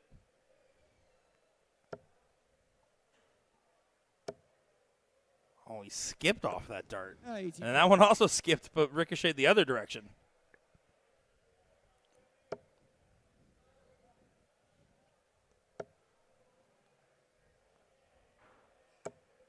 $140.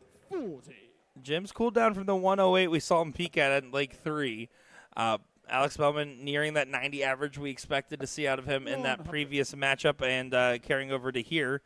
This is where it starts to level out. But again, Alex left himself so much work to do in this matchup, and Jim has not cooled off very much, admittedly. He's one that can do it, though. 140. Keeps peppering triples. He'll get a look at a few doubles. Jeez. Look at him pointing here. Playing to the crowd a little bit. The big 180 for the 136 might not even matter because that's going to take out in 2. Alex Spellman, an 11 dart leg, but that was his hold throw. He's going to have to try to hit another 12 or under because he expected Jim to get this in 15 at this current pace of play, but that is a huge opening. That is a massive mistake there for Jim Widmeyer, as Spellman's looking to trot on through with a nice 140. It'll be a ton instead. Still, that's ground gained against the darts. Means he can focus on just continuing to get 1 treble turns, and unless there's some pure perfection, he'll have good opportunities. And another trebleless visit. Alex Spellman going to be eager on this opportunity.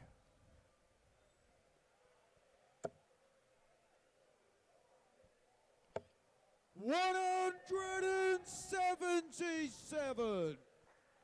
Makes it count. And of course, Jim steps back to where he was. This is some quality back and forth stuff now. Yeah, very phenomenal. 49. And there, Alex Spellman slows down on his pacing. Another 2 treble turn from Jim Wood just might turn this around in this very leg.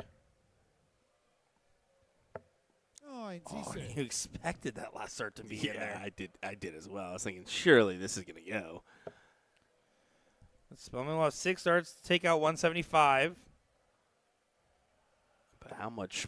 6. It doesn't do enough, I feel. With the way he's been collecting here, could make this one count. Need a triple, and he doesn't find it. So 115 versus the little fish. The 115 to go first.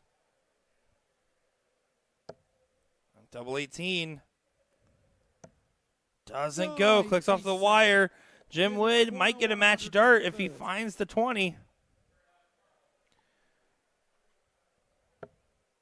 Ooh, that's a tough workaround. 65. Didn't have the big 20. And Spellman clicks it. So a break a throw. And now Alex Spellman can go ahead and send this to a last leg decider by holding. Maybe he didn't leave himself too much to do.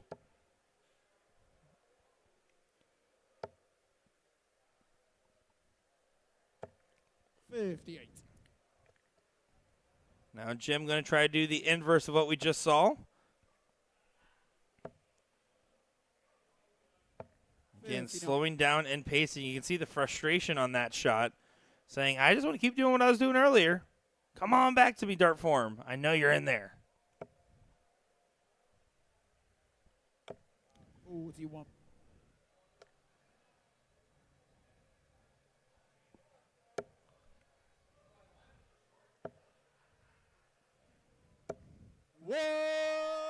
Another is point.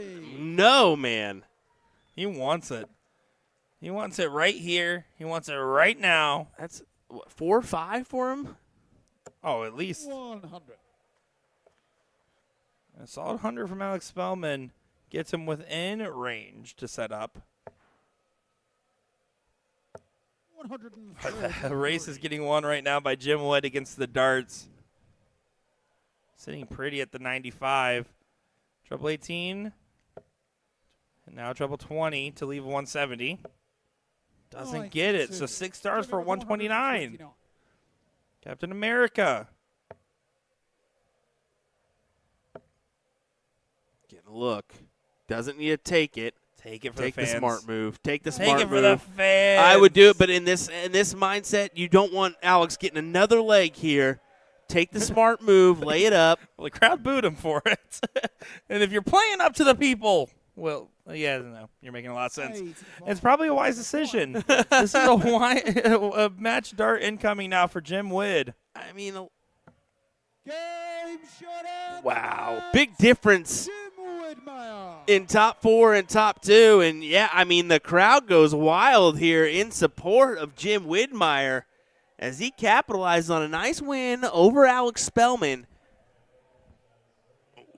And an entertaining back-and-forth battle there. 95.97 for Jim, 89.79 for Alex. And you can see they're talking about it and discussing it over. Yeah, great matchup. Jim Wood holding that 108 average until the end of leg 3 and dipped to a pedestrian 95.97. Alex Spellman hanging in that 90 range, but was just a little slow off the jump. And Jim Wood, full-on sprint to this final, is now Brad Farley and Kevin Luke will take the main stage to see who joins Jim Wood and has an opportunity at the $4,000 here up for grabs.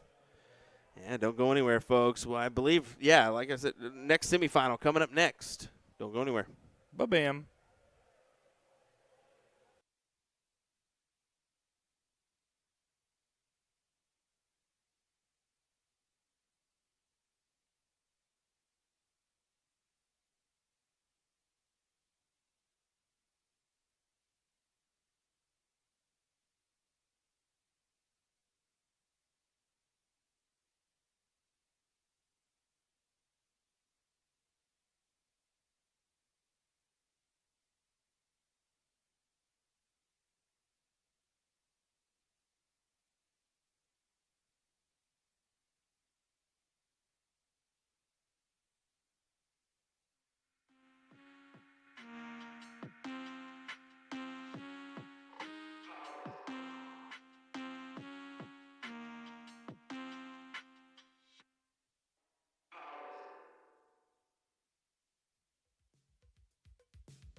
Bullseye.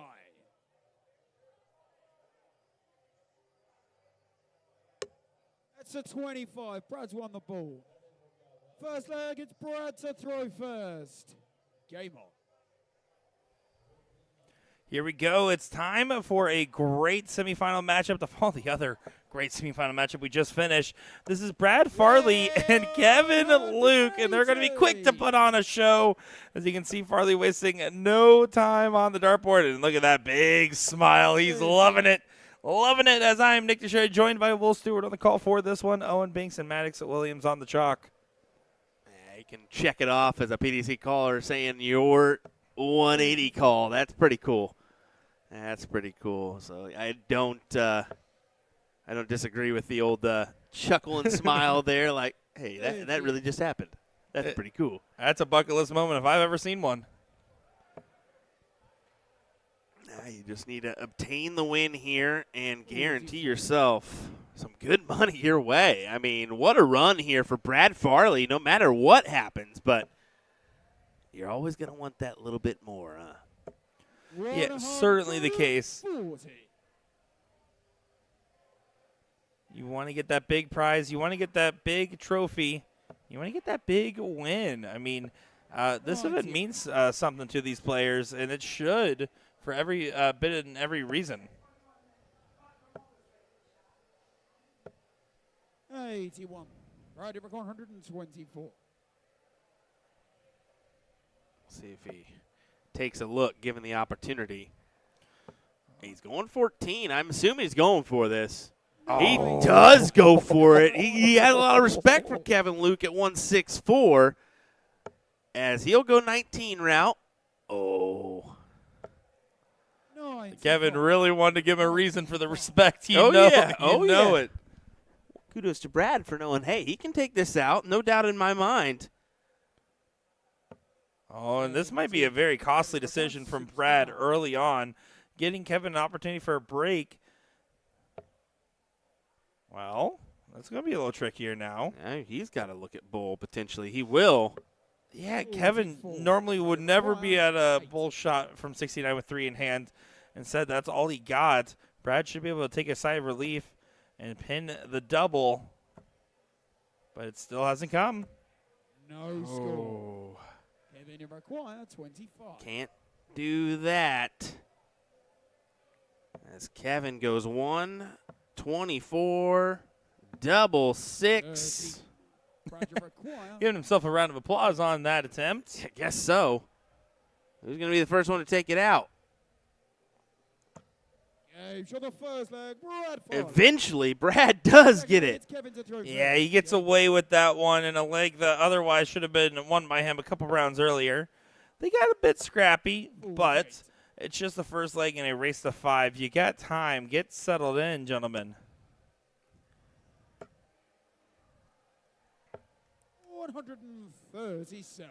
The scoring seems to be working just fine, though, for Mr. Brad. Yeah. Oh, yeah, it looks like it. As, once again, Kevin's going downstairs. He's begging for a triple to start off some scoring here. That first 9 average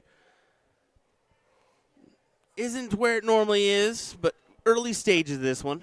Yeah, exactly right. And Kevin Luke has been sitting for a little bit as he bested John Beard not too long ago. And, of course, another big one over Ethan DeVera in a 4-1 fashion. Gary Armstrong, and I believe he had a first-round bye as well. So good run so far for Mr. Luke. 100. Brad Farley did best Mike Tieske in that first round, and then went on to have a good run, taking John Shaman, and then Ron Gaiman, and Danny Young, of course, we saw on the stream, and then Kevin Luke as his current opponent. So good runs for both these gentlemen.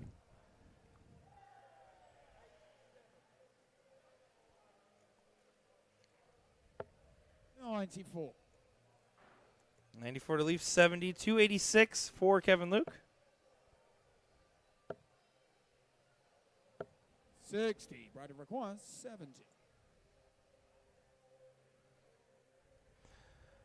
Trip 10 or trip 18. He chose the 18s. That is 12, it looks like.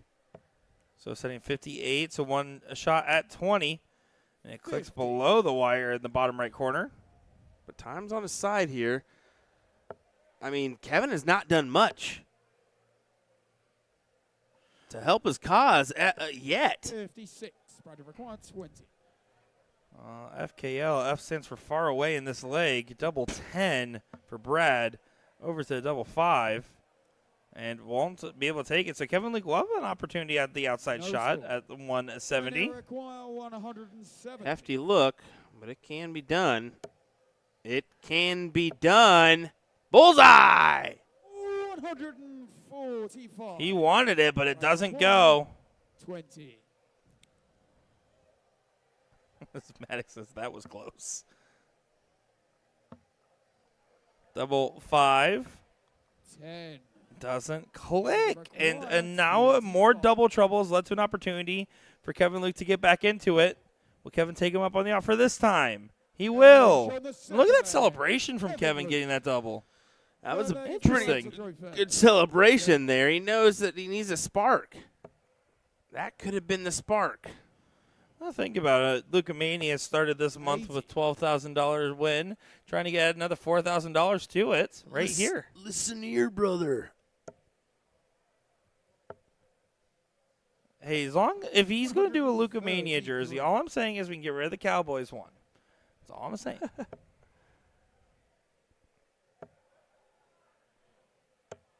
137.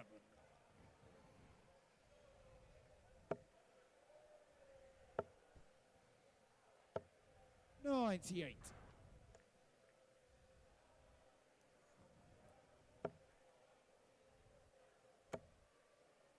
Unfortunate. Stacks up on the wrong dart. Yeah, wise to move. Unfortunately, just doesn't collect, so Kevin has an opportunity to set up first. 92. Not going to lie, just got terrified at the most silent footsteps that have ever occurred in our stream room. I had to double take him. Who's behind me there? And I was like, it's fine. At least it's good company. Kevin needs a move. Not where he wanted to move to, and misses the bowl. This is not a very tight Kevin Luke right now. This is too loosey-goosey. But if you look at Brad's scoreline, I mean, 159. Just going to have to whittle this down as close as he can go. Another triple would be great, but he'll settle for 99. And so far, Brad is staying in that same range we've expected to see him in, right around those 70s. 93. Brad requires 60. Brad to get his second leg on the board. Hold of throw. I'll make it harder now. 15. Doesn't hit the big number twice. That could cost him here. What you don't need is for Kevin Luke to figure out what's been going on and start really smacking up the dartboard. I think that moment has come. Another big celebration for Kevin. I mean, he really must want this. Well, of course. I mean, it's a big paycheck for him. Not saying he doesn't. It just normally, like, you see a little bit more composure in the earlier legs from him. I mean, yes, but I think that a little celebration here and there kind of builds your confidence up. He knew he wasn't playing the best. Kind of get that celebration going and figure it out along the way. I mean, we're playing for $4,000 in the finals, correct? Yeah, exactly. Man, this is a $1,000 match. It guarantees you $2,000 if you win, $1,000 if you lose. Yeah, I mean, that's a big difference, especially when you're coming all the way from Washington and have been here for a few weeks now in the Florida area. Yeah, but Kevin won on ESPN and has not offered one drink to me. I'm just kidding. I'm just kidding. I'm here to work. But still, buddy, like, can we get $1, please? Like, please. a McChicken. How about can something? we get 99 stars? 80. That's it. That's 99 cents. I mean, just something, brother. But I'll take the McChicken or McDouble over that. Yeah, you can't even buy those for 99 cents anymore. No, you really can't. The stream brought to you by Dinner Time. We're hungry. Yeah, no kidding. Kevin now with an opportunity as Brad is still staying in that same range. Doesn't find the dart he needs. Can Brad set up for a break and leave a finish after 9? Or after 12, excuse me. He cannot.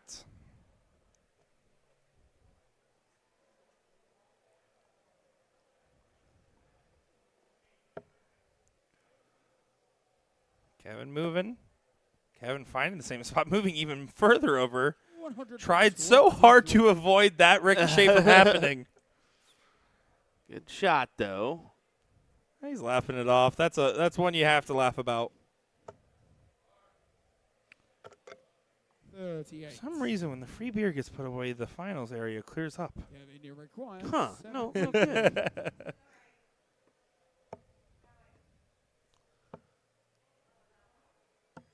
Game show on the full bag. Wow. Kevin On a Luke. roll with the Gonna get Brad checkouts to go now first. is Kevin Luke. 3 on the spin and looking for more. 2 legs away. And Brad has continued to slow down 40. from that first leg. Again, trying to find that mid-70 average, but you got to give him credit for his resilience. But now that he's in the pace of the match and the adrenaline settled down, he needs to find his own rhythm.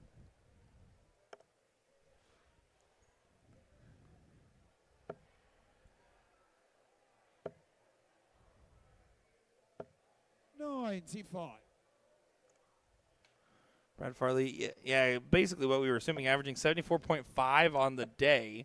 And we saw 73s from him, and that's kind of the expected range. 140. Kevin Luke having a decent time at the board, but also having some big variance in his average, it seems. As he's at a 74.37, so really neck and neck, 13 and 14th in average. Wow. In this event specifically. That is pretty neck and neck.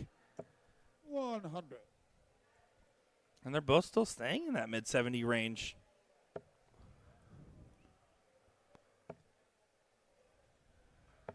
$59. Good switch. Leaves 167 instead of 166. 100. Brad, you require 167. Outside opportunity for a hold of throw. And Kevin with a decent opportunity to break a throw to get himself to match point. Kevin, you require 100. He's the Shanghai. He's been clutch on the checkouts the last few legs. Can he do it here? 45. Brad, you require 106.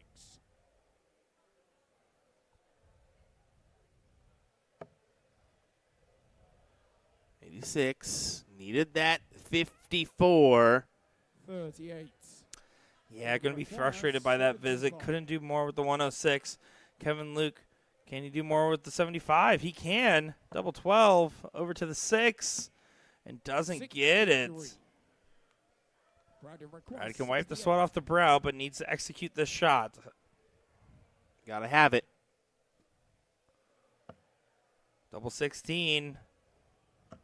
And have it your way. Does go ahead and grab it for a 3-2. And now Kevin Luke will have the darts here in the 6th leg. Brad had to readjust there. Was thinking it was going to be his. 58. Felt like a break. Yep. Looked like a break. It was not a break. Definitely was not. As there's more work to be done for Brad. 22.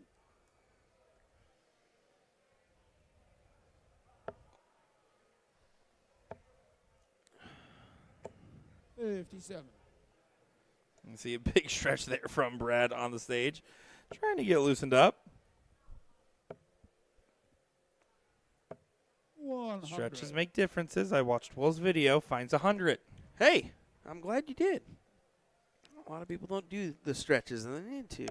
Man, that video went better than your glider cup video for sure. 26. You just had to go there. I did. Well, Ollie doesn't know I'm playing for Sheffield next year, and I'll be coming for him. 140. I just chose a random county, by the way. I don't even know if that's really No. something there. or You're going to be not, the but- sheriff of Sheffield. I'm looking forward to it. Brad in a good position. Trying to set up for a break of throw. 97.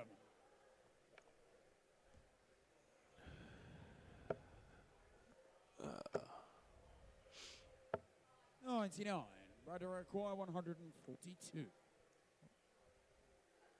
142 isn't going to go. Can you do yourself a favor on this shot?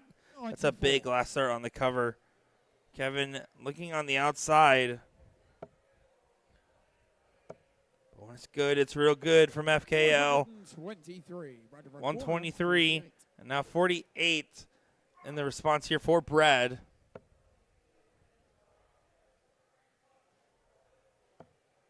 His doubling's been pretty good, but not in this 28. moment. Kevin Luke has an opportunity at 117.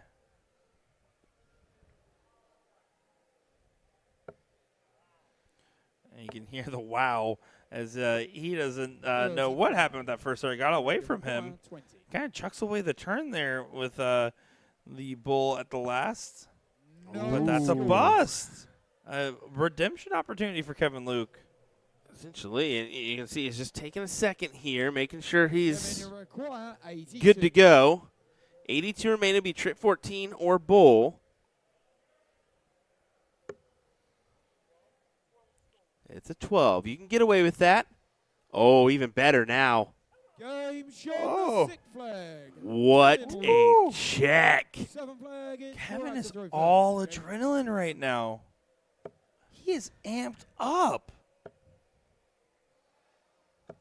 120. You got to cool that adrenaline just a little bit, though, because you still have more work to do.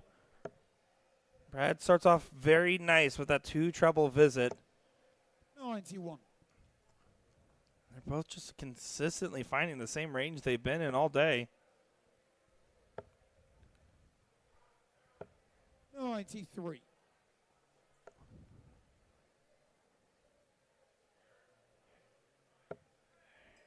Both these That- guys. That first start for Kevin just continue to drop, forcing him down to the 19s.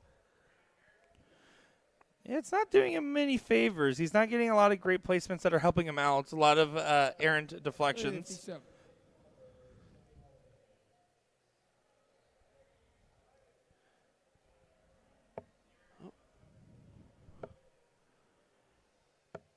57. You see, yeah, Kevin just trying to find that first start to go in. I don't, maybe a handful or less that he's hit that first start triple. 80. Yeah, it's not very often. This is not the normal performance I think we've seen out of him. And I'm not even saying that like he's far off the margins as he's going to go ahead and find a big 140. But it's just you have a certain level of expectation with how well Kevin Luke has been playing lately. This could be interesting. Gets away. 80. Kevin, you require Winner of this match will play Jim Wood in that final. Jim Wood averaging an 83 on the day, 10 points higher than these gentlemen in overall average for this event. 77. Alex Spellman, who got knocked out, is the only 90-plus average at 91 for the day, losing in the semifinal. That is a single 6, so 20 for tops, and he misses into the 5. He's missed that big number multiple times now at 26. 20 for a 60 setup. Kevin, you require 78. Kevin Luke can get a match start, and it can be a good match start at that. 20 for tops. Game shot on the match. Towards the later stages of the match, the checkout.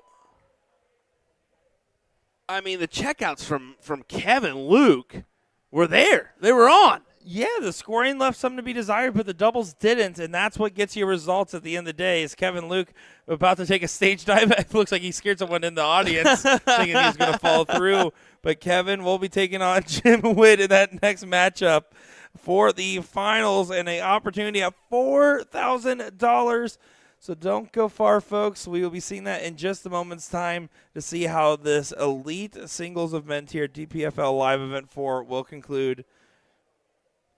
Yeah, I mean, just give us a moment here. I want to go ahead and throw this up there as well.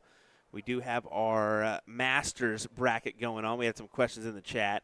Justin Scantlin is playing Brian Herbert up next. I'm sure they'll go ahead and call that matchup since we do have a final here. And then as you can see, Mike Edwards taking on James Hindiger on board 35. And then we'll have our final of our Masters bracket, which I'm guessing they'll go ahead and hold for us. We'll find out. But there you go, a little update from the Masters bracket in that 65 average and under group. So we'll be right back with more action here from the DPFL Darts live event number 4. We'll be right back.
First leg, it's Jim to throw first.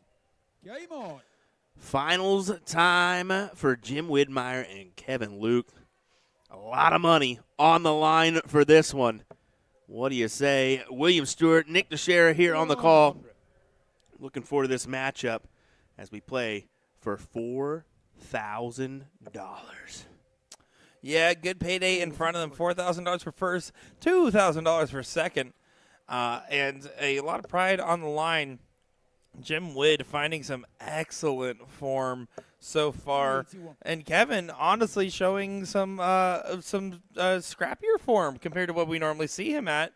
So these two guys playing together in this final. As there we go. You love to see that early on.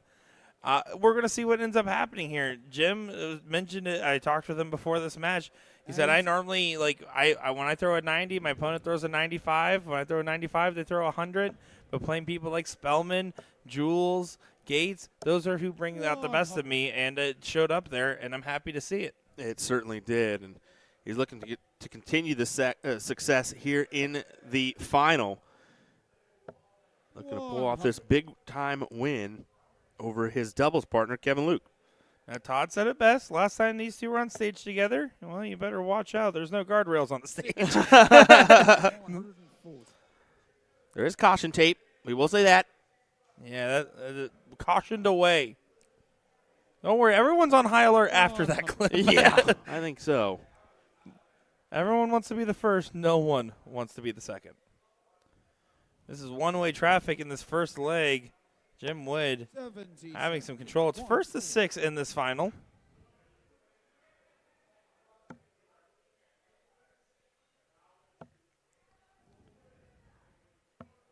And that doesn't go for Jim, but no pressure. He will be back.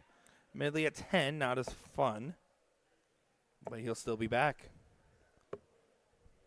48. Jimmy McGuire, 10. Tacks it right away and nails it. First dart, Jim Widmeyer on the board. And now Kevin Luke will have the throw in the next, so he can have a scrappy first. But we'll get time to get back into the mix here.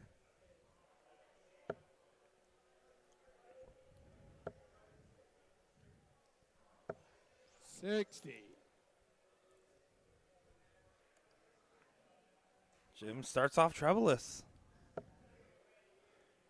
I just got to say, and I said this at Cherry Bomb, so I'm sorry, Jim, but, man, that man looks like he is ready for a 4th of July barbecue, and he's going to tear up a hot dog with that outfit. He got the American flag. He's got the dad shorts on. I need a hot dog real bad. That's all I thought about when you said that. I have to admit. 47. And Kevin Luke looks like the guy making the hot dogs. Jokes aside, these guys have a lot of respect for each other on this main stage as Jim almost fills it up. 40.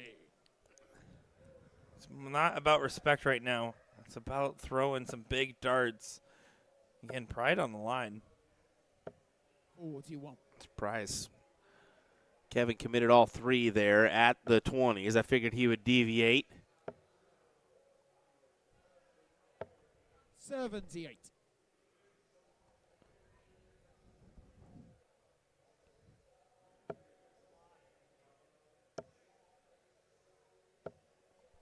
Get a little frustrated. 164. Well, this could be interesting and still could be set up to be very interesting with Kevin Luke at 161. Taking a quick moment, deciding. 78 scored. 96. Kevin Emmerich, 161. 161 now has a chance. It's a good one. Oh, not quite on the other side of the wire. Ooh. 87. Looked better. Jimmy McCoy, 68.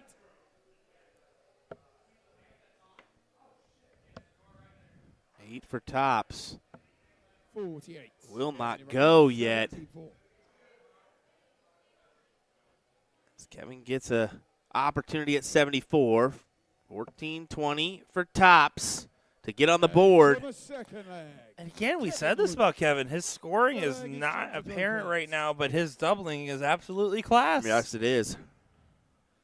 Jim's going to rely on getting to that finish line nice and quick and then taking the opportunities when they come, as he's consistently getting a lot of two treble visits in particular.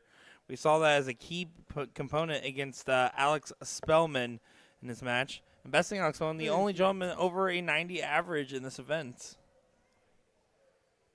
For event-wide, I should say.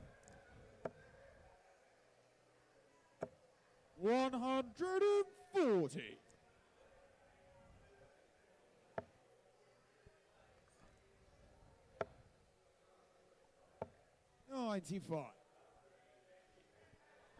So Jim now to set up a finish well in front with the hold. Yeah, well in front. Almost an understatement here, but he kind of is messing around with it here. An opportunity for Kevin to hit a big one. Kevin struggling in the scoring phase, but when given opportunities like this, is doing a good job of closing down the gaps just enough. He can't rely on Jim to have errors on the double very often, but if the opportunities keep coming, he's going to keep taking them. 44.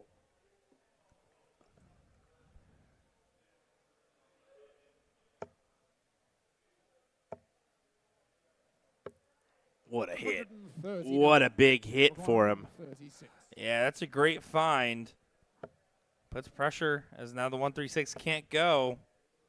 So Kevin Luke for a 15-dart break a throw. Could be going 19s here. He will. 46. Jimmy requires 76. But Jim now gets another chance at redemption. 76, easier than the 136. Only get one dart at a double. Upstairs we go. 36. There, now Kevin on for a break. If he gets a dart at a double, it's going to probably go just the way that he's been playing these legs so far. Exactly. I stand corrected. He sinks it well in. Jim gets let off the hook there. He gives the well-off motion with his fingers here as Widmeyer takes advantage and grabs the leg. It'll go back to Kevin to start us off in this fourth leg of action. 28.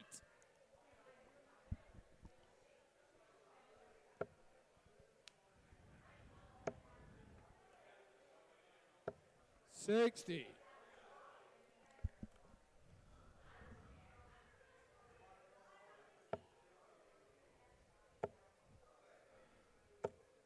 How about that from Kevin Luke? Loading up all three in the 19s, finding three in the bed for the 171. That was a big turn. 81.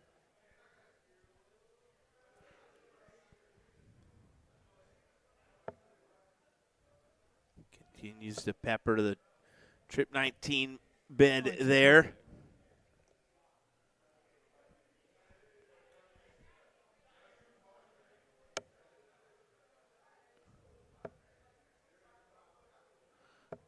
$45.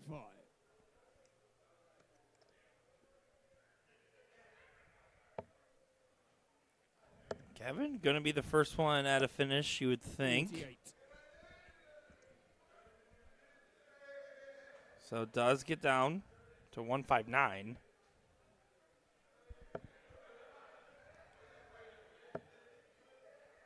This could get interesting. Oh, he did go for the Bulls shot, and that's the ideal play. I should have known better. Leave himself a shot at the 170. 114 hits. So does this have to go for Jim? You would assume so. Well, he would love for it to go, but it doesn't happen. Back to the bull, finding the bull with quite some success. But Kevin Luke sitting at 40 should be able to make this a chalk matchup and pins that. Kevin Luke. Fifth leg is Jim to throw first. Game on. Jim Wood has quite the resume in his dart career. 41. Trying to add another title, another big win to that resume.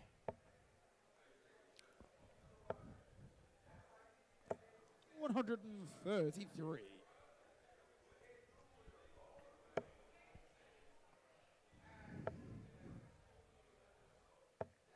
$96.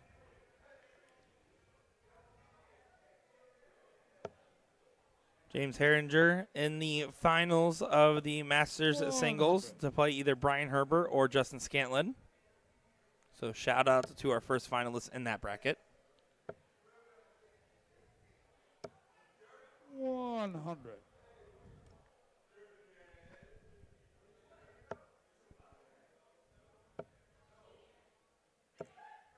Oh, what a last.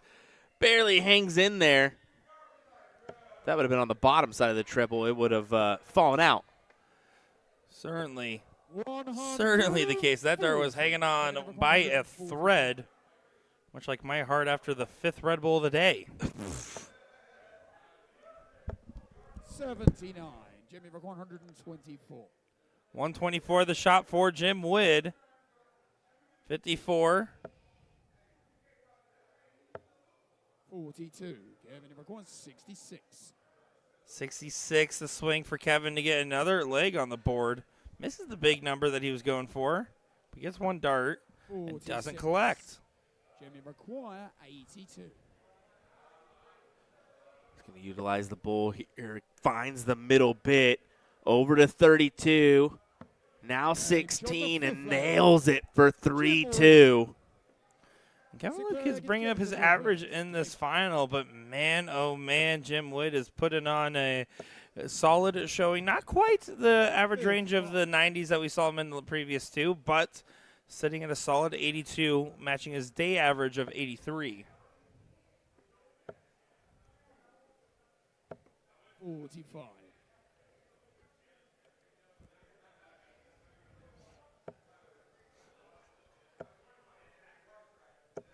$180. Big 180 fine for Kevin, having a little bit of a celebration with it. That was the You Can't See Me 60. there, I believe. The fun is in not knowing. I mean, truth. Uh-oh. Oh! 120. Floor. Still gets to a finish, and Jim giving him a little bit of love on that. Jim probably thinking the same as we. 120 floor. 30. This is the stage where that's most appropriate, man. I mean, right? He's going 20s. He's having success, so he's staying there, man. He would usually creep in the 219s there, no doubt.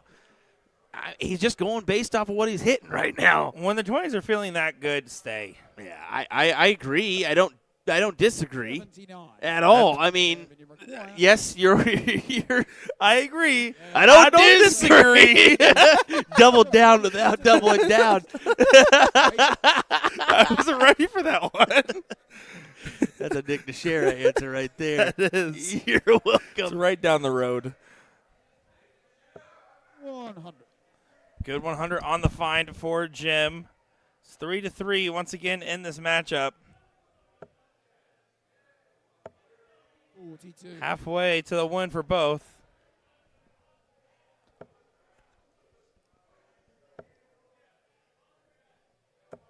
$83.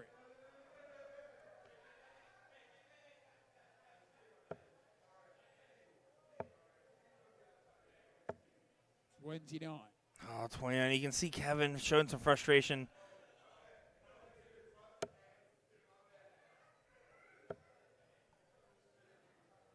And the frustration from Kevin, it does get slightly capitalized here as Jim sitting better at 9 darts than Kevin is with close pursuit on 6. Not going to close that gap. 41. This is feeling like a free leg for Jim Wood currently. Looking more like it here.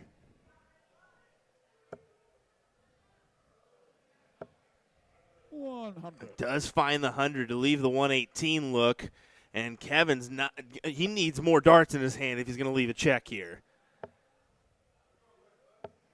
134. Yeah, and while that does help his cause, it's not going to change the sway that there's 6 darts at the 118 incoming. And it won't need all 6 because double 20. Oh, Oh, I tried to set up it. I tried to set up it. Jim, I cued you in, set you up nice, but you know what? He will be back. Kevin will be on a finish 85. this time. Require 40. I spoke it just slightly too soon. No, I'm right. There we go.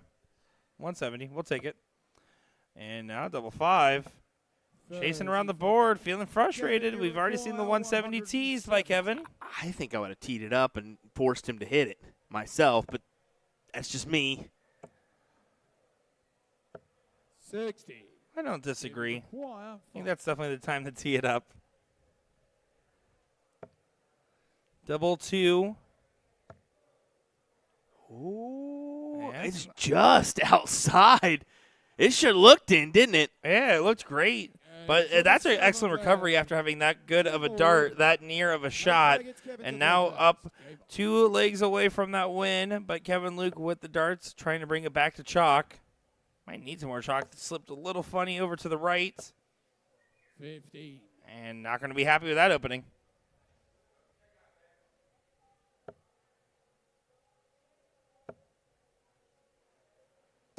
$100. Keeps it straight for a solid ton with a forgettable start for Kevin Luke. This is more like it. 137. Yeah, good 137 on the swing. Finding a 2 treble turn helps out your cause.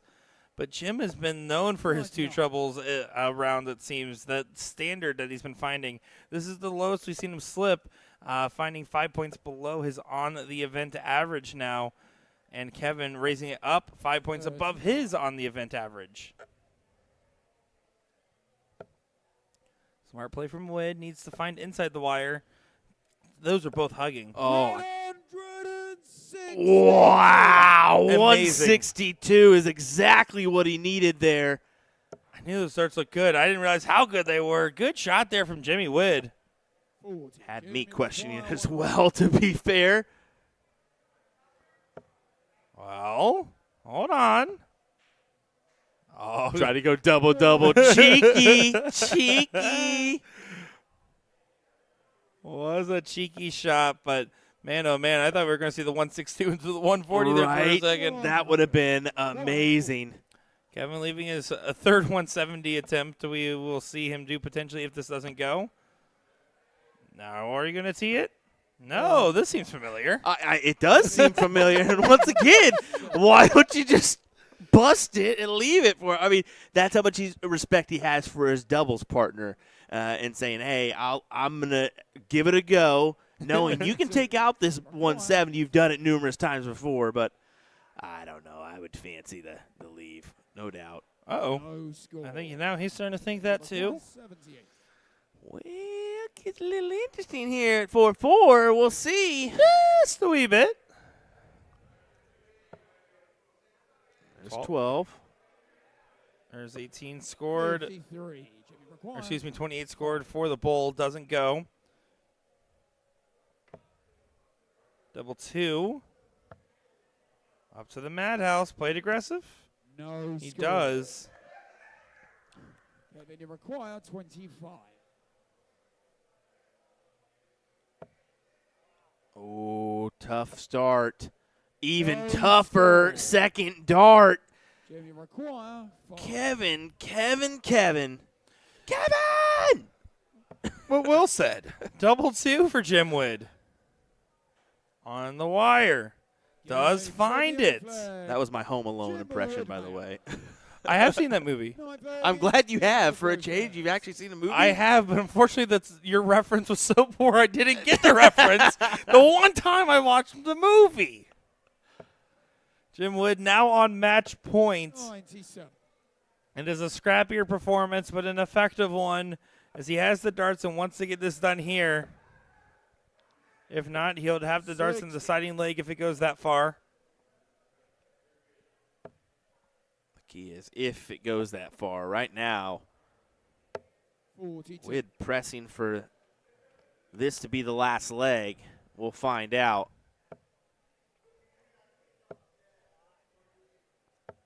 59. So far, Kevin not doing much to change the direction. Still trying to amp himself up, still trying to get the result. The darts are looking a little tighter for Jim. So you can see the 20 slipping away, but look at that good course correction. Yeah, that's a good one. Indeed. I mean, it puts you in position to set yourself up with a 100. ton range checkout.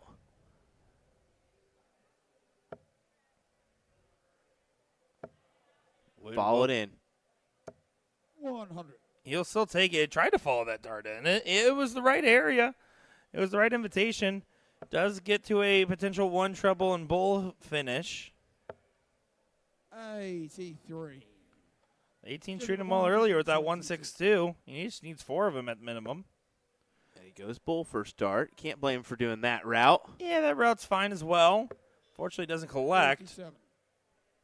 And the 57 does bring it down a little bit, down to 65. Will he go 25 or 45? That's the question for you, Wid.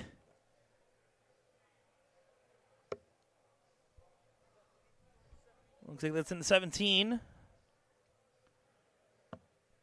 Double 16 for the match. And it doesn't go. The first missed match dart. Kevin Luke, a saving 115 will be needed. And no chance now. This is cued in. Wid, what do you say? For the title, double 8. 16. Captain America. Can he finish it off here? Over to the double 4. No. Pulls it. Claps it off. But now Kevin Luke at 28. Thought it was over. Instead, we'll get a chance. And you require 28.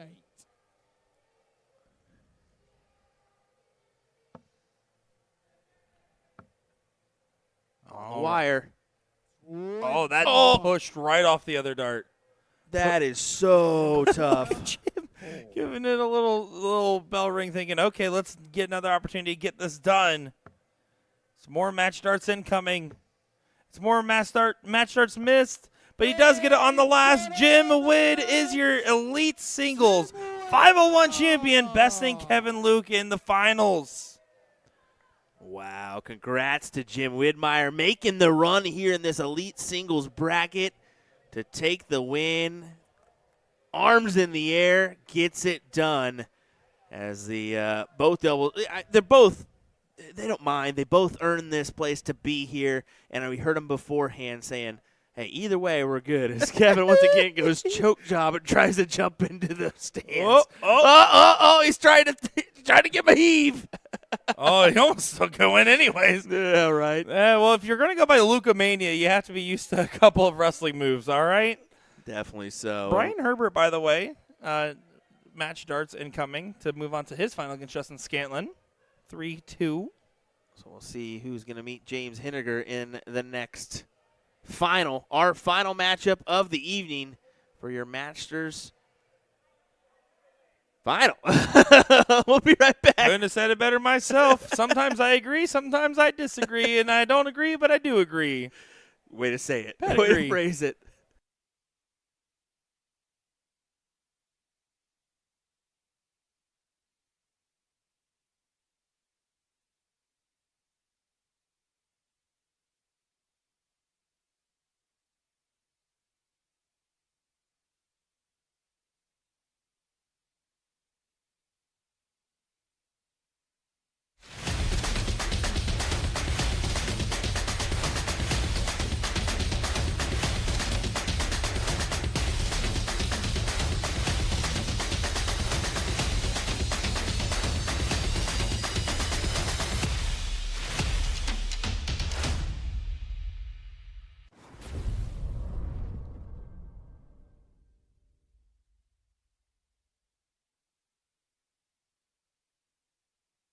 You'll be seeing red and blue stars in your eyes when you shop our August Start of the Month special, the Win More Epic Starts, for 15% off all month long. These 90% tungsten darts will catch your eye instantly with the striking blue hexagon pattern sinking into the natural silver barrel. Not too sharp for mid to rear grippers that prefer a smoother touch on their hand. Choose between 2 steel tip weights, 22 gram and 24 gram, or the 20 gram soft tip model featuring unique blue soft tip points to take home to your collection today. You can also get a chance to win a Win More jersey in the size large with our monthly raffle. How do you enter? Just purchase our August Start of the Month special and you'll automatically get entered. The giveaway ends September 1st, so don't miss out on your chance for free stuff. Tap the banner on our homepage at a2zdarts.com to shop the Dart of the Month. And don't forget, we ship internationally. Best of luck to everyone.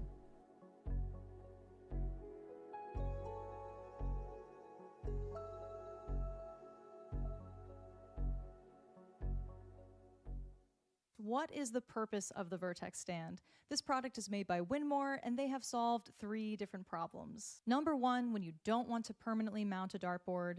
Number 2, when you can't drill into your walls. And number 3, when you want to travel with a dartboard. Not everyone wants a dartboard permanently mounted into a wall. Perhaps you just want to bust out the dartboard occasionally to entertain friends or family. The Vertex stand is perfect because you don't drill into the wall, you simply lean it against a flat surface. This is easily the most convenient product I've ever seen that you can set up or tear down super fast for portability. In minutes, you can have everything packed and ready to go with you for your next darts tournament or a friend's house or even camping. You can lean this bad boy up against a tree. On top of all of that, I love the idea of being able to easily travel with a dartboard. This thing is awesome. I was given it just to review, but believe me when I say it is not going back to A to Z Darts. They can try to pry it out of my hands.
The second one we're going to look at is the integrated setup, which is the flight and stem all built in together. As you can see, it's got the perfect shape.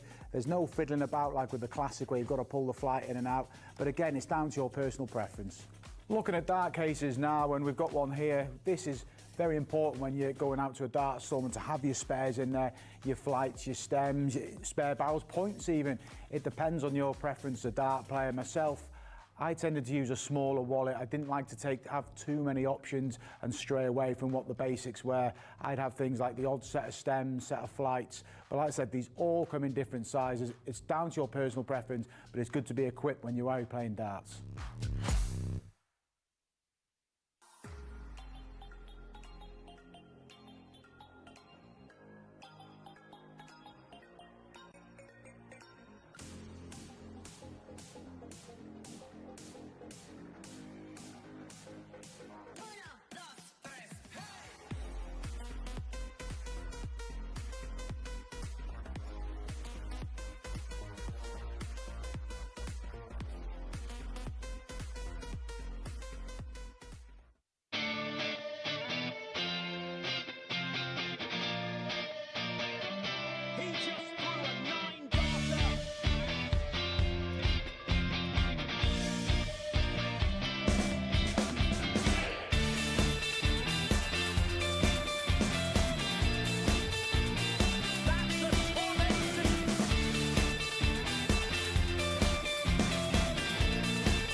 scoring. There may be nothing in it. One man misses, does the other man get? Yes! Double 12! That is the most amazing left dance you will ever see in your life! I can't state! 12, and the 9 Dark King lands another one! Covered by Team Michael. Double 12, back going! Michael back going! Luke Humphries, the ascension is complete. Incredible stuff. The world number 1 is world champion.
$25.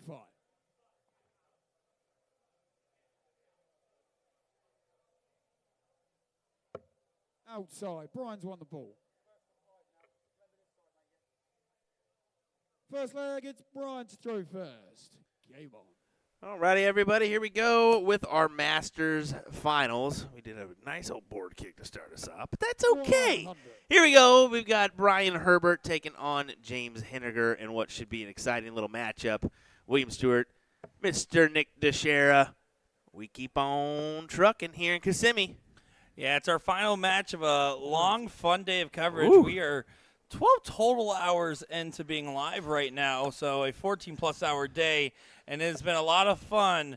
But now it has come down to one more match and $2,000 to be won for first place here. Yeah, I mean, Brian Henniger, that was funny. That's awesome. Brian Herbert. Trish Grimmel. Trish Grimmel, you're welcome. Yeah, I'll get you on that one, too. Brian Herbert, actually, of Herbert Management Group. He owns his own management company, is pretty much what that means. He has a few players in his stable, so good to see him involved in this one, especially in a final, nonetheless, with a good amount of money on the line. I believe it's $2,000 or $1,000 that we're playing for here, if I'm not mistaken. That is exactly right. As Herbert Management Group does work with a handful of players such as Stowe Bunce and a few others, for example. But a great crew that over there. And, of course, very well loved in the dart community, especially the DPFL. Brian Herbert with his old out chart, the Herbert out chart. Yeah. Back in the day in the that. DPFL live streams. I remember that for sure. Back before we ruined them, you and I. Yeah, no kidding. 58.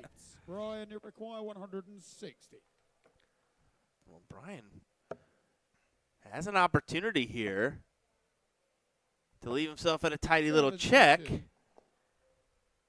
with Henniger still fighting in the 200s. Yeah, it's a first of 5. And just a reminder, folks, this is the Masters singles, but that is actually a 65 and under bracket. So it's very important to highlight just the level expectations. Yeah, that's exactly it. That'll work. Yes, it will. You can ask him. You can ask him. He's like, is that in? He's like, oh, I got to look. Nope, you sure don't.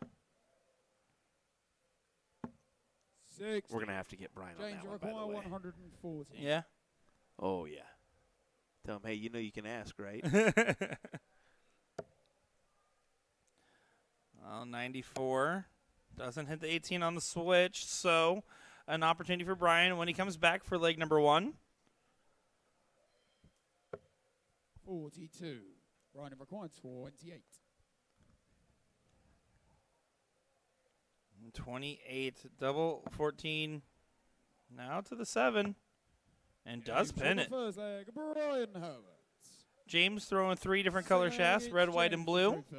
I can tell you, I don't mind throwing some different shafts every now and again, but having 3 different colors, I'm going to start thinking if the blue one's doing better than the red one, and all that type of shenanigans we joke about with Porky. Yeah, I'm a straight standard plain Jane white flight kind of guy. I like that just so I can see where it's at. It's clearly you can clearly see it on the board wherever it is. I mean, that's what I kind of like. But everyone fancies their own setup. I know I got green darts, so I got green flights. Yeah, you try to match too much. When I have rainbow darts, I have rainbow flights. Actually, that's not true. I've never had rainbow flights. I always like to match to my dart barrel itself, though. That's all my logic in color picking. People will always argue different things. I've seen people swear up and down about clear flights, and I say they're so great until they go on the ground, don't they? True. True. Well, usually the white is a little bit easier to see, so that's why I kind of rock that one as well. 45. James rocking some RVB darts. I'm wondering if he was excited to see the man this weekend here in Kissimmee. Yeah, that's a fair question to ask. We'd have to think so, right? Yeah, you would have to. I mean, even when it's just North American players, if I'm throwing their barrels and I get to see them, I get excited.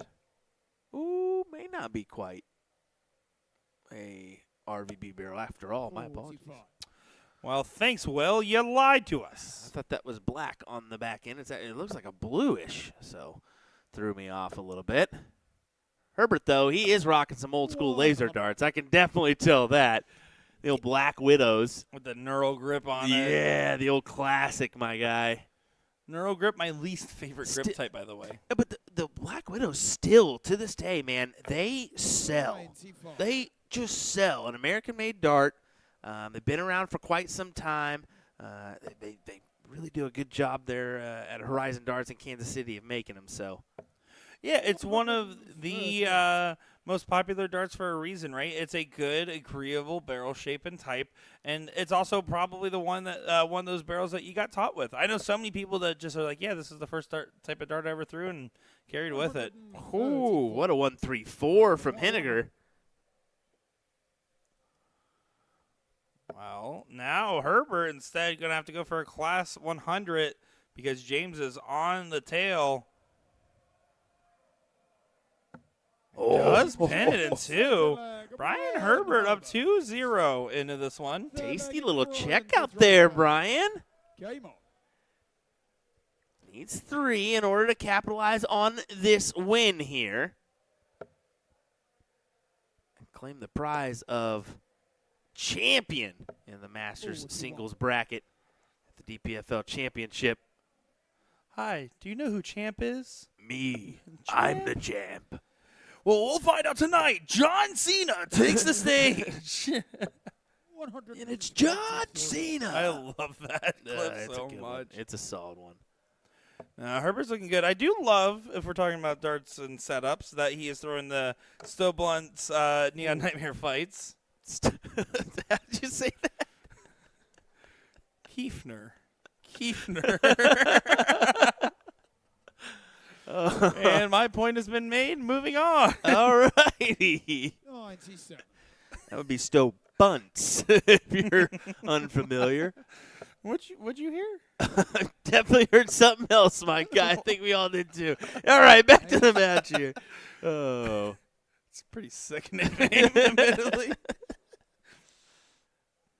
Would like to apologize to the Bunts family, who we have seen on the stage all day today. 41. 14-hour commentary at its finest. Uh. I feel like I'm not used to seeing Brian Herbert without a hat. That's it. I mean, nobody is. And, I mean, usually this – well, okay, when James does play, most of the time he does take his hat off. I do normally see him with a hat just off the Aki. But, yeah, Brian always a hat on, right? Always. Always. I figured you put in reverse for extra speed. 60. James, you require 140. Well, 140. Trying to get that first leg on the board, it's always going to be the hardest. Looks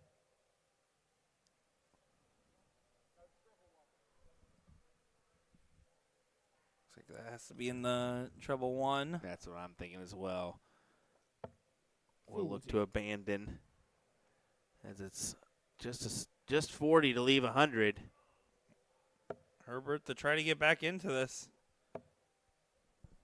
His darts land real flat in that 60. dartboard, especially with the speed flights. You have a more direct pathway, but you really have to hammer that dart in. Not going to get a look at a double. Brian Herbert, outside opportunity for 3-0. 44. Brian, you require 160. It won't happen. Will he be able to clean it up? 40. James, you require Kind of wish he would have stayed on the 20 for that last dart after the second one getting so close and underneath. When your darts land that flat, you want them to be right below what you're aiming at, if not in it. James Henninger. Full flag, it's James to throw first. Good leg for James, getting one on the board here. Game on. See, Owen waits for James to start his walk towards the Aki before he calls game on. 41. And James, I'm not sure if I saw that right, but I think he puts his foot on top of the Aki and slides it down into place. Is that right? Yeah, I mean, a lot of people kind of take that Gary Anderson style when they approach the Aki here. Let's see it. Yep, exactly as Gary Anderson does. Yeah, so it's so fascinating. Yeah, I mean, I guess it's something I've never picked up on Gary. We saw it earlier from Colton as well. He just glanced it up there and then put it right down. A little bit more elaborated for Henniger. See, when you said it earlier about the Gary Anderson comment with Colton, I just assumed you were calling him Scottish. I was like, okay, learn something new every day. I guess so. All right. You can actually understand Colton. So that's a big difference. It's true. Was it Gary that called out your accent at Blackpool? He thought he was like, "Where are you from?" I was like, "Buddy, from Kansas." We're not in Kansas anymore, Mr. Flying Scotsman. Well, they definitely have slowed down into the rhythm of this matchup, looking for a breakaway. And James slipping just a little bit behind with his own throw. Gonna feel like a lot of it if he doesn't find a trip. 45.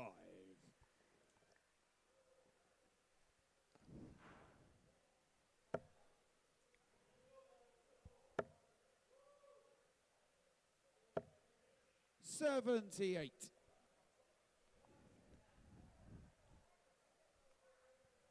Keep pressing if you're Herbert. You Want to try to break throw again here to give yourself a 3-1 spread. Yeah, you would be keen on an opportunity like that. Get yourself 60% of the way to a win, giving yourself an opportunity to get yourself to match point with the throw. There's a lot to like about Brian's position, but he hasn't had enough separation for this to be an absolute threat yet. James is going to hold on and fight along.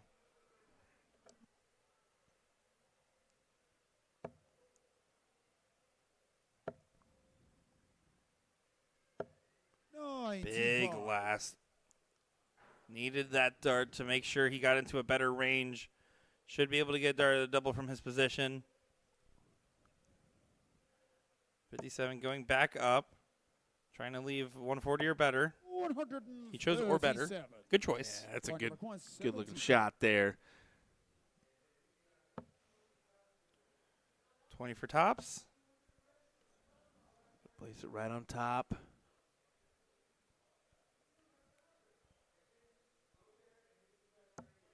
That was right on top of the dart indeed. Just not enough. Un poquito, Brian Herbert. Was right on it. Another into the single 5 for James with 100 left. Will it get punished for not taking out the 100? Brian Herbert has an opportunity at double 10. And does pin it. 3-1, and now we'll have the darts in the next. Herbert looking strong right now. He's playing well. I mean, 70.65. And he has throw here. Starts off with a triple 20. 76. Just keep the pressure on.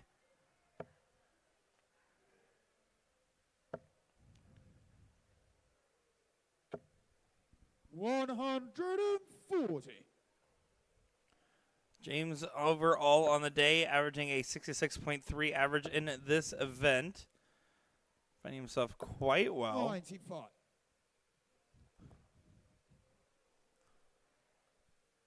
Brian averaging a little bit less, isn't he? Yeah, averaging a 52.55. Shut up. He's all the way down at 41st in the average for this event.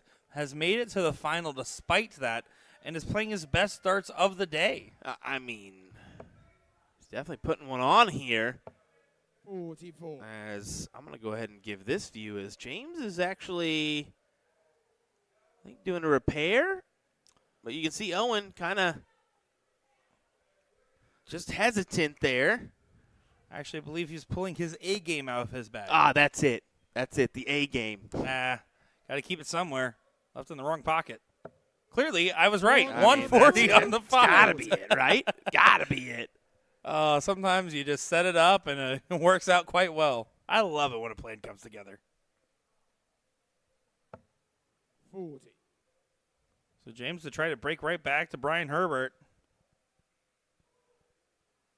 Once again, going downstairs here, so attack that odd number first. 44. It's a habit you see from different players where it's just cleaning it up and then trying to stay true. Herbert not in range. 44. So 6 darts for 135. You don't have to start the bowl. Can go up. Does start the bowl. 60. Would have left 50. Now cleaning up on the 19. 45. 202. What you going to do? Don't know why I rhymed. We'll take over. I don't know why you did either, Nick, but you at least attempted the rhyme. It was a rhyme. So then you got to finish it. I did. Oh, okay. Want me to keep going? Oh, down to double 15. James on the fifth leg. Pulled out his A game from his bag. I mean, that's got to be it, right? Just whipped it out whenever he needed it. Well, we'll see if it comes into play, as he now has an opportunity to make this 3-3. 60.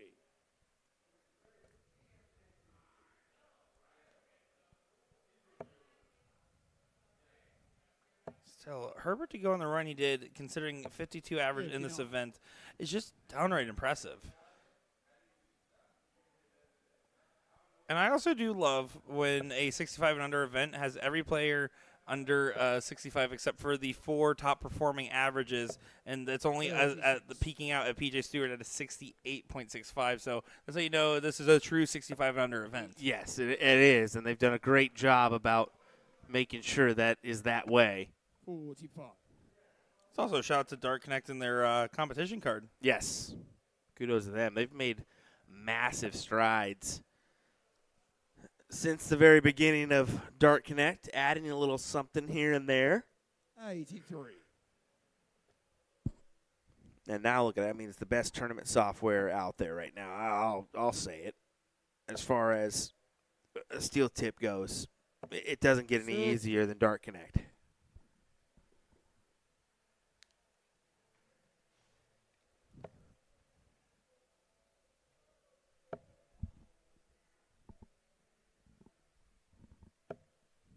$81. 81, another good scoring visit, pulling out with his own throw. Good spot. Yeah. Great position to work off of. It's so inviting. I'm surprised that Lassert, which hit the first, doesn't move up.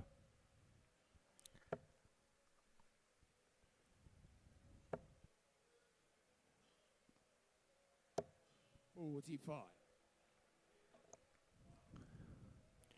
So 237 has a chance to be the first one at a finish, despite a solid leg so far from James. 59. Doesn't get all the way to where he needs to be. So now James still should be the first one at a finish. How good will he leave it? Gonna try to work over. 23. Only 23. That's a kind of a bummer round. Oh. I guess my buttons randomly stopped working here. 41. Sorry about that.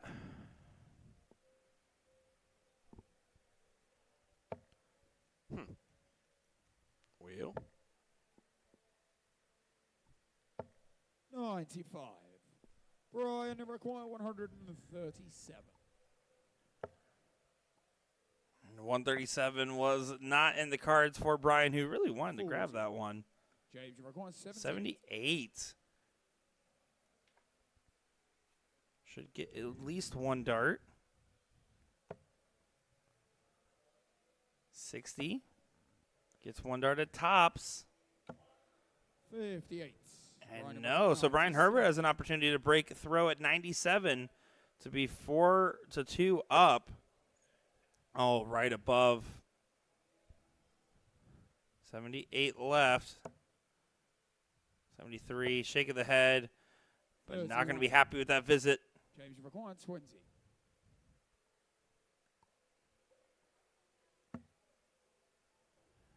Will James be able to take this? He would really like it. 10. 66 now, an opportunity for Mr. Herbert. Triple 10 for double 18.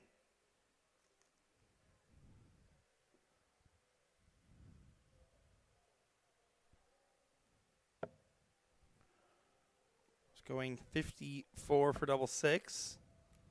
16 hit, so now one dart at the bull. You got to take it. So just go ahead and hit it, Brian. Oh, goes right above on the shot. Ouch.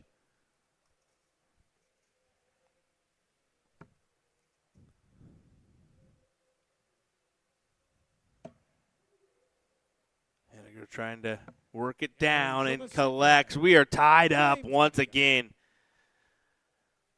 Doesn't get any tighter here in this one. 66.83, 65.11 in our Masters final. I'm surprised he took a go on that last one. I figured he may move with the placement of that dart. Just kind of hanging there.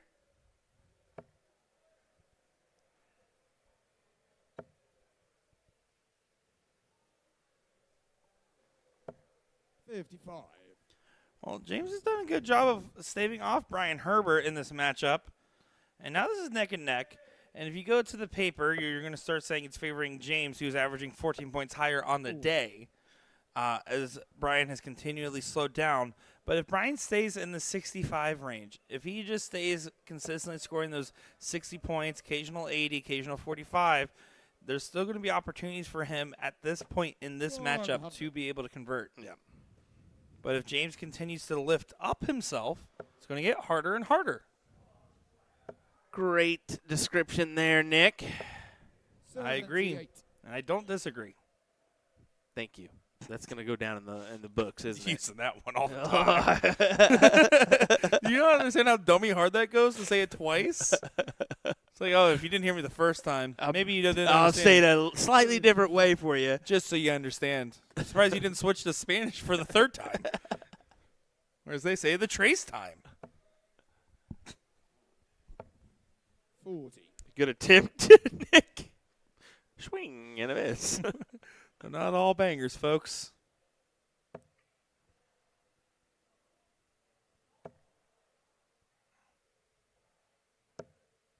$100.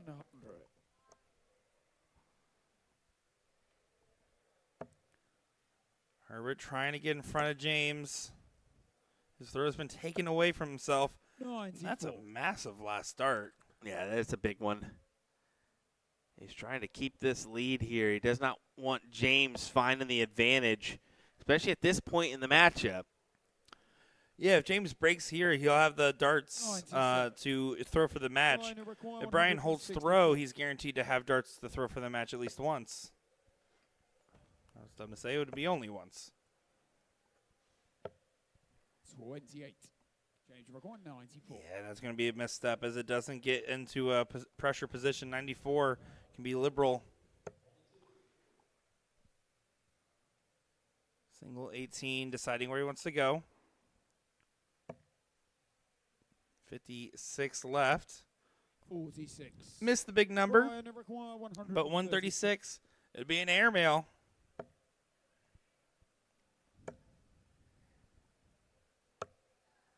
$17.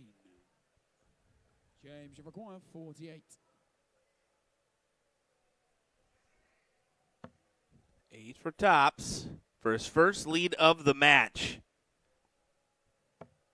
28. Brian, you require 119. But 119, it's just so far out. That's possible. Well, hold on a second. Better opportunity now. 62. Yep. Got to go 12s. He has an out chart. He knows. And he goes What? the 10 wire. You Oh, can't shoot Brian. that with your opponent on 20. 87. Brian. You just can't do that. Double 10's a free shot. And it And goes. 7 player. You didn't give yourself a favor. You tried to tee up, and now James is throwing for the match at a 4-3 advantage. Brian still gives him a little pound and says, hey, good shot there. As Henniger has the darts and what potentially could be our last leg of the evening. 83. 1 to 2 legs left. Be up to James and Brian to decide when the action will end. This is a neck-and-neck nervy matchup, 60. but both proving to find relatively good form throughout the day.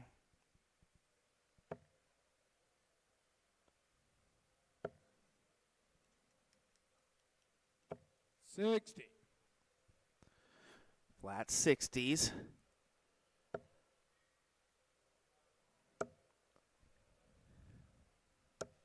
$81.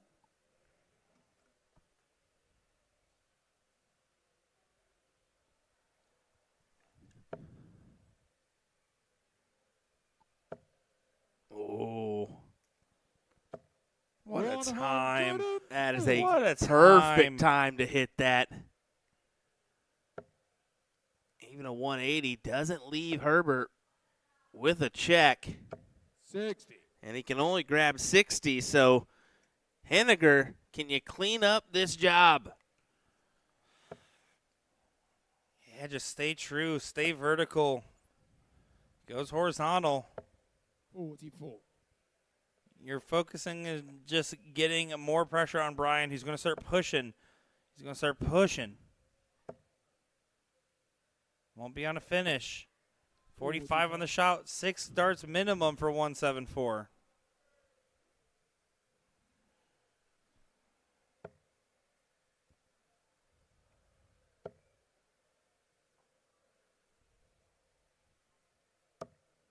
$56.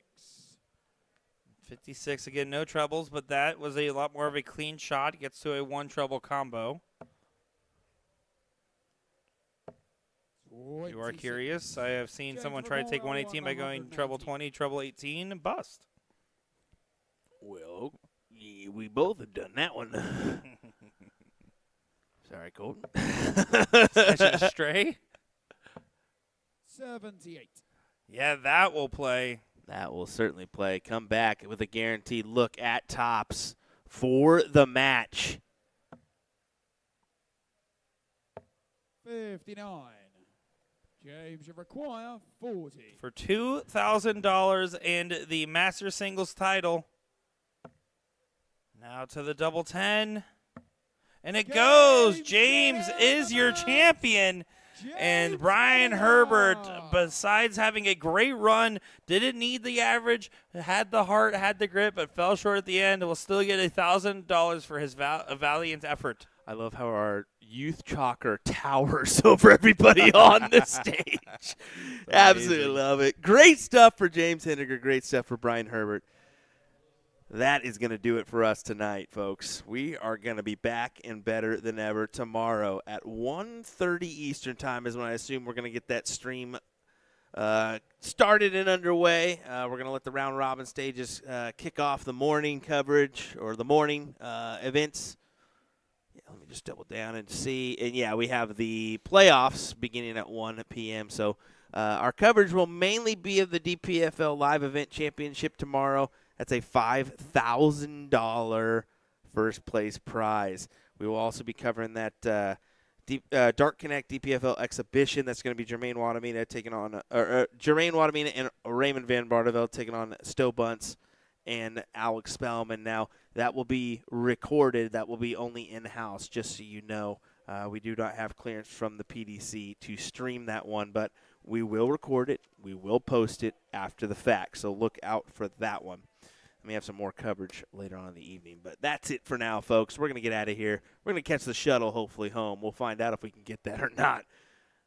Thanks for watching. We appreciate it. Nick, any final thoughts? F is for friends that do stuff together. U is for you and me. N is for anywhere and anytime at all down here in the deep blue sea. All right, Thanks for showing up, everybody. We're out of here. Good night. See you around.